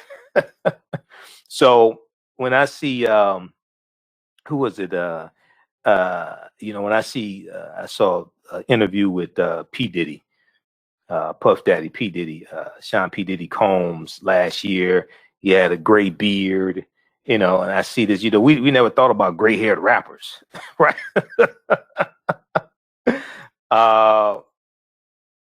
And then looking at the Fresh Prince and things like this, we just never thought about that. We never thought about hip-hop artists dying like of heart attacks or, it's just, we just always thought of them as that they would, I guess, always be young, right? Let's see. Let's go to this one here. This is DJ Jazzy Jeff. Yeah. Born January 22nd, 1965. January 22nd, 1965. We know yesterday was the birth date. And this also comes courtesy of the National R&B Music Society. We know yesterday was the birth date of Susan Moons. Is it Susan Moons? That's her last name. Let me see. Pull this up here. Also, Jam Master Jay of Run DMC, January 21st, 1965. Okay, that was his birthday yesterday. Jason W. Mizzle. Okay, Jam Master Jay. I'm the king of rock, there is none higher. Sucker MC should call me sire. To burn my kingdom, you must use fire. I won't stop rocking till I retire. Now, as we talked about yesterday was the birth of Susan Moonsey, better known as Susan from Vanity 6 and Apollonia 6. Happy birthday, wherever you are. I heard on Instagram. It was an Instagram yesterday. I follow her on. Okay. All right. I don't know. I had Vanity 6 girls on 33 and a P. I don't know where it is. I don't. It's probably collector's edition. Bunch of albums. Wham, Make It Big, Tears. I don't know where my albums. They may be in a closet somewhere. But once again, happy birthday for the hell of it. Once again, happy birthday to Susan from Vanity 6 and Apollonia 6. All right, now, Hiram Rhodes Revels, okay? Let me show you this one also. I posted this article yesterday to make a point. Once again, unfortunately, a lot of us don't understand history, okay? And especially dealing with history of the African diaspora. And for some reason, when we think of African Americans, we just think we just all came from Mississippi, Alabama, and then like we don't have like Caribbean roots. You know, it's just amazing. So let's look at this article here. I'm going to show you this post that I did yesterday on Facebook, and then quickly this article. Then we get to Hiram Rhodes Revels. You'd be surprised how many people you know who you think are just gonna quote black Mississippi black, Alabama black, Tennessee black, just black, right? That Caribbean ancestry, like people who you know. All right, and then there are a lot of celebrities who have Caribbean ancestry, and people don't know it. Kerry Washington is one of them. So I said we need to learn our history about the African diaspora, from Esther Rolle to Kerry Washington to LL Cool J, celebrities of African descent with Caribbean heritage. Okay, but the African people are all dealing with the African diaspora. All right, and a lot of those African people were in even before slavery started, even before the Atlantic slave trade. So quickly here, if we look at this article, let's see. This is from Caribbean Beat. Caribbean Hollywood, 40 plus actors of Caribbean heritage. 40 plus actors of Caribbean heritage. All right.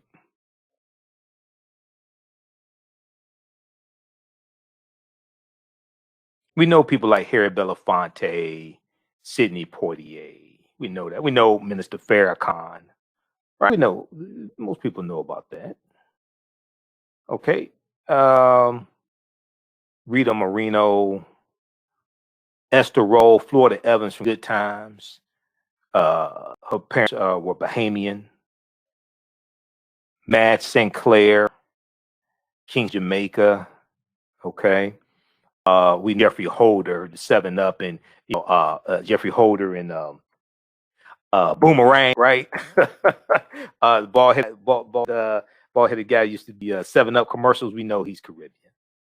Okay, from the Caribbean.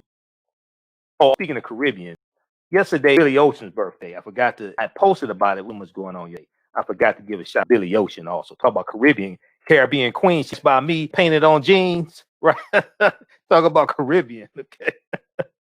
Billy Ocean. Let's see here. So Kerry Washington. All right. She is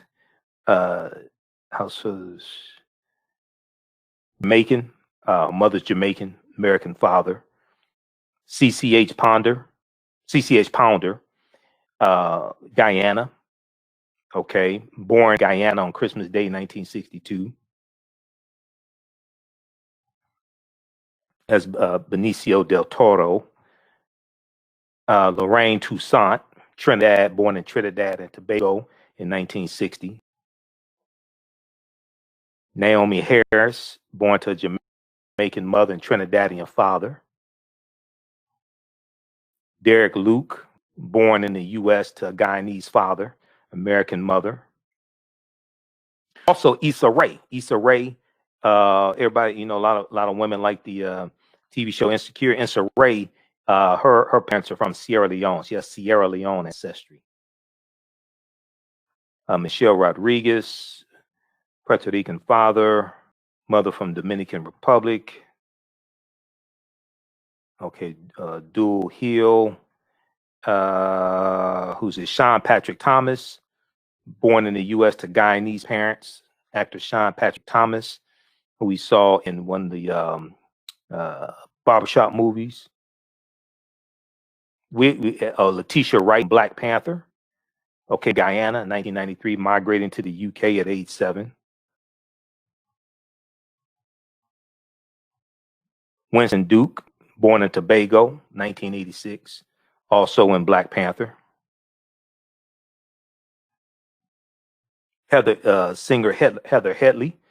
Okay, singer Heather Headley. And I always get Heather Headley and Vivian Green mixed up. They're both beautiful sisters. I always get them mixed up. They always sing crazy songs about relationship, emotional roller coaster, stuff like that. I always say, if you pull up to your girlfriend's house or apartment or whatever, She's playing emotional roller coaster and keep driving. But born in Trinidad in 1974, migrated to Indiana when she was 15, Heather Headley. And let's see how we on time. All right, we're gonna wrap this up. Oh, we all know Cheryl Lee Ralph. Okay, Jamaican. We know she was first in a piece of the action with Sidney Poitier and James Earl Jones and Bill Cosby. All right, that's when she first started. That was her first acting job. And then we know her from Moesha as well. She's Jamaican. Okay. Then Tatiana Ali, Fresh Prince of Bel-Air. Her father's Trinidadian, her mother's Panamanian. So these a lot of people. I'm doing this for a reason. Because a lot of us really don't understand history in the African diaspora. And African people all throughout the Caribbean, African people all around the world, but especially throughout the Caribbean. I'm doing this for a reason. Okay? You got people, I know people, just like Herb Alchemist. You see, we share videos from Herb Alchemist. She's Trinidadian and Panamanian. That's where her parents are from. So, it's like black and being African descent is more just because your family is just from Alabama, Tennessee. And that's like, in your mind, that's just what black is much broader than that. It's much more diverse than that. We have to have a better understanding of history and understand and have a Pan-African view of history in the world. We look at being quote unquote black as just one dimensional. Esther Anderson Garcelle Beauvais, we know from the Fox show, Nancy, we know she's Haitian. Rosario Dawson, born to a Puerto Rican mother. Jack A. Harry, Sandra Clark, Sandra Clark from 227, Jack A. All right, born to a Trinidadian mother. You'd be surprised how many people we just look at as African American or just quote unquote black. All right, how many of them have Caribbean roots? Jack A. Grace Jones, we know, born in Jamaica. Delroy Lindo, okay, remember West Indian Archie? He played the hell out of that role. Malcolm X, Delroy Lindo, West Indian Archie, born in England to Jamaican parents. Nia Long, fine as Nia Long, to Trinidadian parents. Okay. You'd be surprised. Alfonso Ribeiro, born in the U.S. to Trinidadian parents and grandson of a Trinidadian calypso legend, Rafael Roaring Lion Leon. Zoe Saldana, Puerto Rican. Gina Torres, born in the U.S. to Cuban parents. Miss Cicely Tyson, okay, born in the U.S. to parents from St. Kitts and Nevis. You'd be surprised. Then also, did you know these Caribbean connections? Beyonce's father is Bahamian. Tyson Bexford, his mother's Jamaican. Naomi Campbell, mother Jamaican. Stacey Dash, she don't count. Barbadian father, she don't count.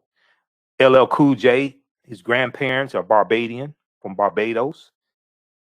Tia and Tamara, the sister. The mothers from Bahamian. Jada Pinkett Smith, maternal Barbadian Jamaican ancestry. Karen Parsons, from the Fresh Prince of Bel-Air, Trinidadian mother.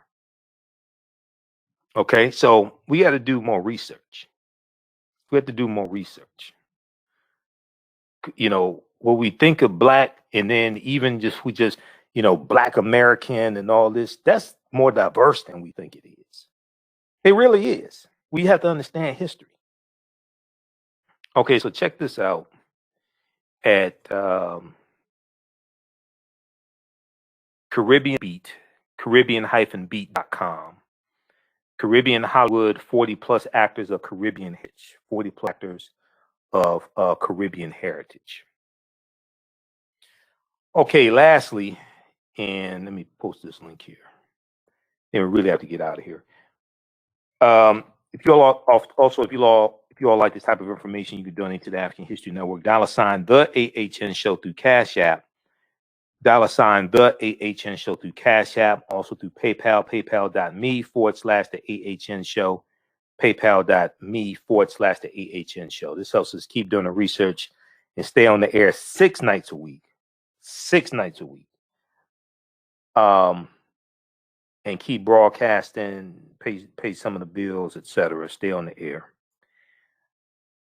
Also at our website, AfricanHistoryNetwork.com. Click on the yellow donate button. African American business owners, email us at customerservice@AfricanHistoryNetwork.com. Customerservice@AfricanHistoryNetwork.com.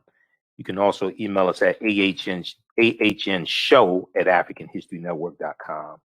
AHNShow@AfricanHistoryNetwork.com. Because some of the emails we send from customer service at AfricanHistoryNetwork.com, it goes to people's spam folders, and it takes them like a week to find it, the email, something like that. So you can email us also at AHNShow@AfricanHistoryNetwork.com. We'll let you know how you can advertise with the African History Network. We create a video commercial. It re-airs when we rebroadcast these shows throughout the day on our social media platforms. We have a special promotion: buy 1 month, get 1 month free. You'll get about 200 commercials airing in a month on our social media platforms. Email us today. We'll get you up and running. AHNShow@AfricanHistoryNetwork.com. All right, let's look at this last story here. So Equal Justice Initiative, EJI.org, Brian Stevenson's organization. You know, we share articles from them dealing with this date in history.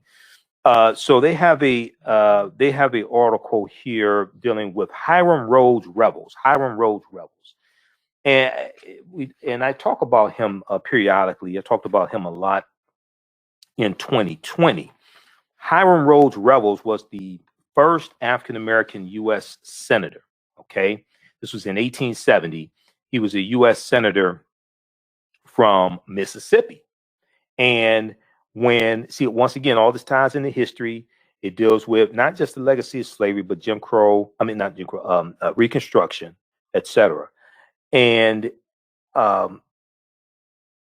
when Mike Espy was in the November 3rd, 2020 election, when Mike Espy was running to be a U.S. senator from Mississippi, he would have been, if he had won and beaten the public hanging woman, Cindy Hyde Smith, he would have been the first African-American U.S. senator from Mississippi since Reconstruction. Okay, since Hiram Rhodes Revels, who became a U.S. senator in 1870. Check this piece out from EJI.org. Equal Justice Initiative. White officials attempt to nullify election of first black senator. White officials attempt to nullify election of first black senator. And this is about Hiram Rhodes Revels. Okay. And I talked about him in 2020 because 2020 was the sesquicentennial or 150th anniversary of the 15th Amendment of 1870. And the 15th Amendment guaranteed the right to vote for African-American men, okay, not women at the time. This is during Reconstruction, after the Civil War. And it was February 3rd, 1870 that the 15th Amendment was adopted, okay? Now, History.com, which is the official website of the History Channel, they have a really good article. And I did a whole presentation in 2020, and we'll probably re-air it on our social media platforms. It dealt with, does an amendment give you the right to vote? Does an amendment give you the right to vote? And it deals with the U.S. Constitution. So once again, as we talked about as yesterday's show and the day before and the day before and the day before, I talk about read the U.S. Constitution, go to archives.gov or librarycongress.gov, read the U.S. Constitution. We'll probably talk about this some more on our Sunday show.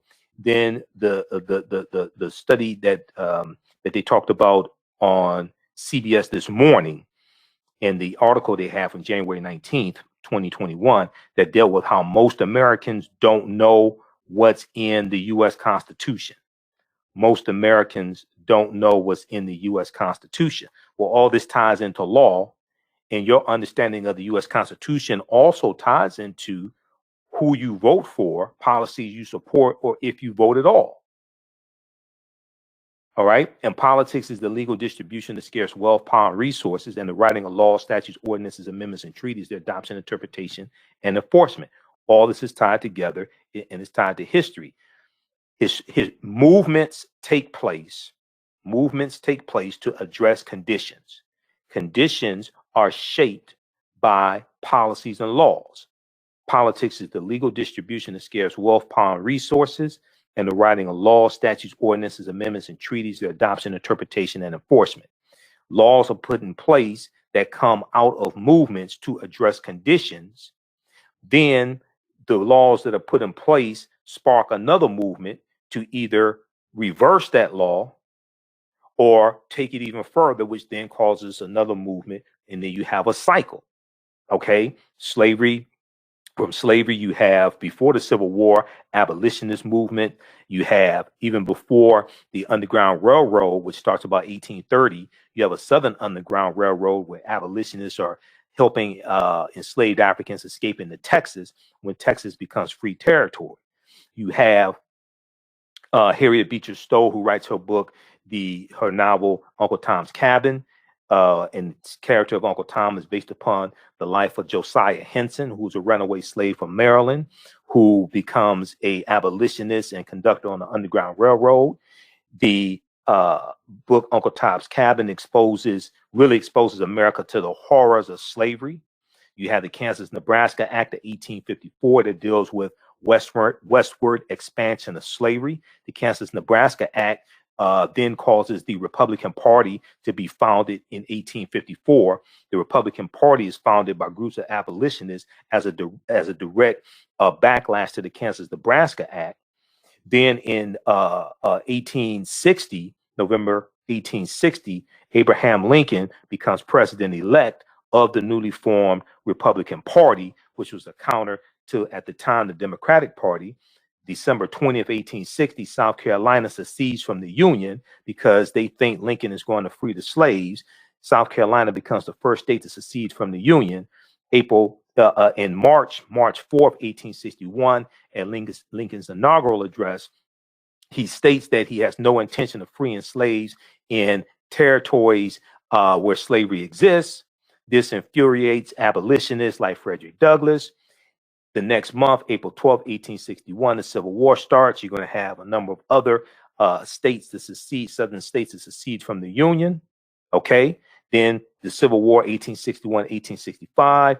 This leads to the 13th, 14th, and 15th Amendments. You have the Reconstruction era, 1865 to 1877.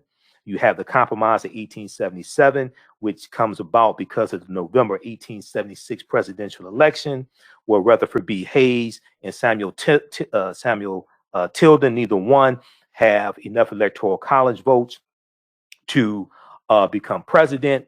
There's a compromise. The Republicans agreed to remove the Union troops out of the South because the Democrats want the Union troops removed out of the South to really implement Jim Crow laws and really solidify white supremacy. So you understand movements, laws, conditions. Movements addressing conditions that were caused by laws and policies. You see a cycle. Okay, so this is why you have to understand history, laws, policies. The foundation is the U.S. Constitution. Okay, now very quickly because we gotta get the hell out of here. The first black man elected to Congress was nearly blocked from taking his. This is from history.com. History is the official website of the History Channel. Okay, history.com. This is good here. This is about Hiram Rhodes Revels. Okay, Hiram Rhodes Revels. This is during Reconstruction. This is 1870. And he's in Mississippi. All right, now Hiram Rhodes Revels arrived on Capitol Hill. I'm only a bill, sitting here on Capitol Hill. Okay, we need to go back and watch Schoolhouse Rock also, because that taught us something back in the 70s. We at least knew how a bill became a law. All right. We're going to talk some more about the Constitution on our Sunday night show and how most Americans don't know what's in the Constitution. 2/3 of Americans could not name 3 branches of government, the 3 branches of government.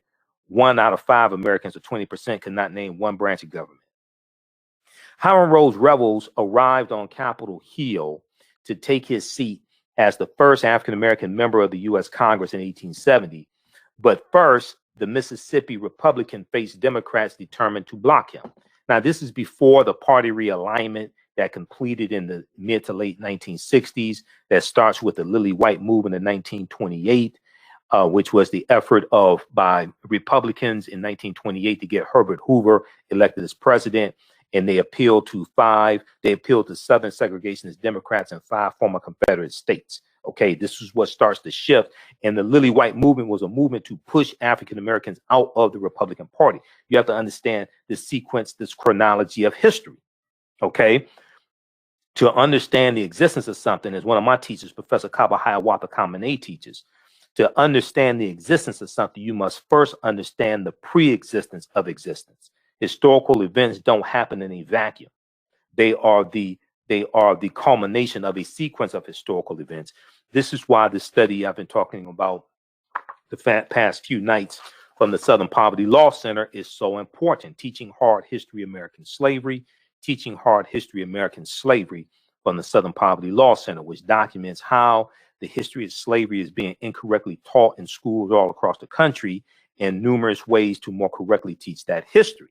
So where society is today, okay, is the result of the trajectory and the chronology of historical events that brought us right to this point today. You have to understand that history to change the conditions and take us into a different direction. All right, let's see here. Okay, so the Constitution, once again, talking about the Constitution requires U.S. senators to hold citizenship for at least 9 years. As they argued, Hiram Rhodes Revels had only recently become a citizen with the Civil Rights Act of 1866 and the 14th Amendment, once again dealing with law. And as I explained to people, civil rights didn't start with Rosa Parks. Civil rights didn't start with Dr. King. Civil rights, it goes back to 1865 and 1866.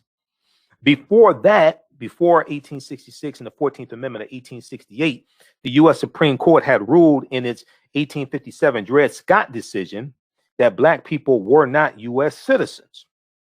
This technically wasn't actually their main issue with Hiram Rhodes Revels, dealing with the Democrats at the time.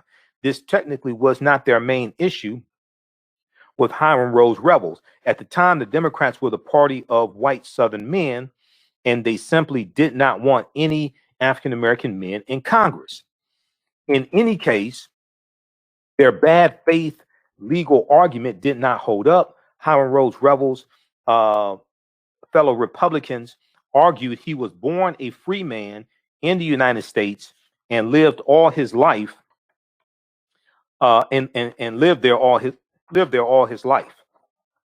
Dred Scott was a bad decision that should have never been made, which the Civil Rights Act and 14th Amendment had sought to redress, the Civil Rights Act of 1866. This is what Republicans argued. The Civil Rights Act of 1866 and the 14th Amendment had sought to redress these issues pertaining to the Dred Scott case of 1857. Just because the law had only recently recognized African-American men's citizenship did not mean he was a quote-unquote new citizen. Quote, Mr. Revels, the colored senator from Mississippi, and let me turn on the screen here. Let me show you this here. Mr. Revels, the colored senator from Mississippi, was sworn in and admitted to his seat this afternoon, reported the New York Times on February 25th, 1870. New York Times is a very old publication, newspaper. Quote, Mr. Revels showed no embarrassment whatever, and his demeanor was as dignified as could be expected under the circumstances. The abuse which had been poured upon him and on his face during the last 2 days might well have shaken the nerves of anyone. Okay. All right. Now, Hiram Rhodes Revels took his only oath only 5 years after the Civil War, which in 1865.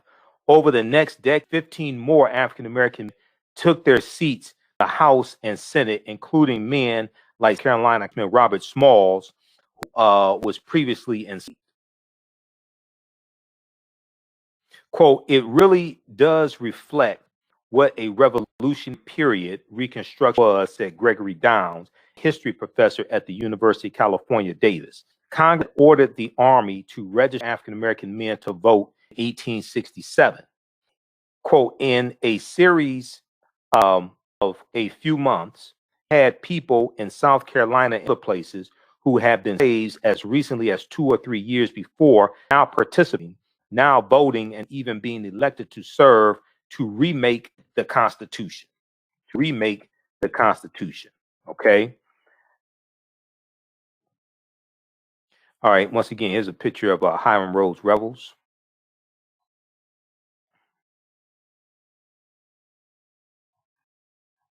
Now, the large population of formerly enslaved people meant that there were many more black voters in the South than the North. And actually, some northern states did not enfranchise African American men until after the southern states did so. African American men elected black representatives and white Republicans locally and at the state level, which led to representation at the federal level. But the people who had objected to Hiram Rhodes Revels joining the Senate were still mad, and it was only a matter of time before backlash struck. In the 1870s, organizations like the White League and in the 1870s, organizations like the White League and the Red Shirts began terrorizing and intimidating African American men so they would not vote and participate in government. But of these tactics, quote, the height of statewide black power crest in the middle of the 1870s, end quote, Down says. But what does remain in place from 1880 to the mid 1890s, an enormous amount of black political power centered in the regions where black people are a civil majority, end quote. All right. Okay, check out the rest of this article here. This is from history.com, official website of the History Channel. This is about Hiram Rhodes Revels, the first African-American U.S. senator. The first black man elected was nearly blocked from taking his seat. This is about little.com from August 10, 2018. All right, look, we have to get out of here. If you like this type of information, also, you can donate to the African History Network, $ the AHN Show through Cash App, $ the AHN Show through Cash App, or through PayPal, paypal.me/the AHN Show. All of our DVD lectures are available at our website, AfricanHistoryNetwork.com, and our digital downloads as well. We have the 8 DVD bundle pack, The Africans Who Were Here Before Columbus, The Africans Who Were Here Before Columbus. And then also, so it includes a double lecture I did with Dr. David Imhotep, who wrote the book, The First Americans Were Africans Documented Evidence. He wrote this book here, The First Americans Were Africans Documented Evidence. It includes a double lecture I did with Professor Kabahaya Wafaa-Kamene, who's in the Hidden Colors documentaries, and some other lectures in there also. Then we have Black Migrations, 1619 to 2019, Black Migrations, 1619 to 2019 is a 6 DVD bundle pack of mine, and it's in digital download format also. And I deal with that 400th year anniversary of August 20th, 1619. We deal with a lot of history in there. There's one dealing with 6 principles of political self-defense, understanding how laws and policies impact the economic conditions of African Americans. I deal with the Red Summer of 1919. So there's a lot in that bundle pack. Black Migration 1619 to 2019. All right, we have to get out of here. Remember, at the African History Network, we focus on educating, empowering, and inspiring people of African descent throughout the diaspora and around the world. Right now, it's correct wrong behavior. It's not over till we win. We'll talk to you Sunday night. Peace. With blackbusinesstee.com, the messages are clear and meaningful. Keep your business in the black and out of the red. Mind your black business. Know your numbers and plan strategically. Black Business Boss, lead your industry. Support black business, encourage, patronize, and uplift one another. Blackbusinesstee.com currently has products sold in Detroit, Atlanta, Chicago, and Los Angeles, with proceeds returned to the black community. They have a wide selection of hoodies, t-shirts, mugs, hats, sweatshirts that support black-owned businesses.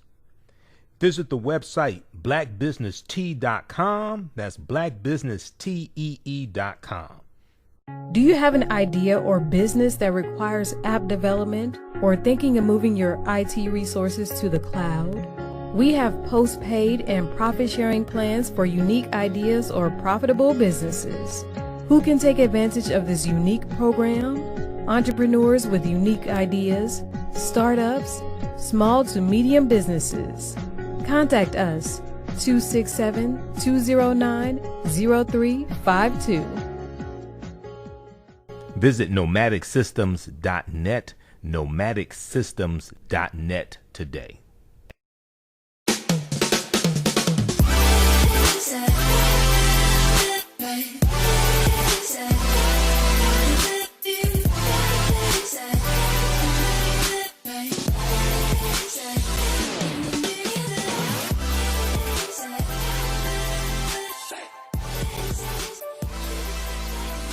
Visit 4glossygirls.com. That's the number 4glossygirls.com, and follow them on Instagram at 4glossygirls. Soul Natural Beauty Products offer organic, plant-based skin and hair care products will rejuvenate skin and naturally grow thickened hair. Their whipped shea butter can heal or restore damaged skin cells to prevent hyperpigmentation and skin breakouts. All products are made with organic plant-based ingredients. Their maximum hair growth oil is fortified with organic herbal extracts and undeniably proves that Mother Nature knows best. It thickens, lengthens, softens, and conditions all types of hair. They even guarantee hair improvement within 90 days or a full refund. Their all-natural 24-hour deodorant leaves the body smelling fresh without sweating for up to 24 hours. It does not stain fabric, goes on smoothly, and has a refreshing lavender and frankincense aroma. It can be used by men, women, and even children. Place your order at soulnaturalbeautyproducts.com. That's soulnaturalbeautyproducts.com, and follow them on Facebook at Soul Natural Product. Intuitive Clothing is an online accessory that sells one signature statement piece for men and women. They also specialize in fashion consultations, closet organization, and decorating small spaces. Are you looking for a statement piece for a special affair, or would you like to add some pieces to your ensemble of accessories? Looking for something different? Contact Cameron, owner and CEO of Intuitive Design Clothing. Visit their website, intuitivedesignClothing.com. That's intuitivedesignClothing.com, and you can email at info@intuitivedesign.com. Intuitive Design Clothing is where every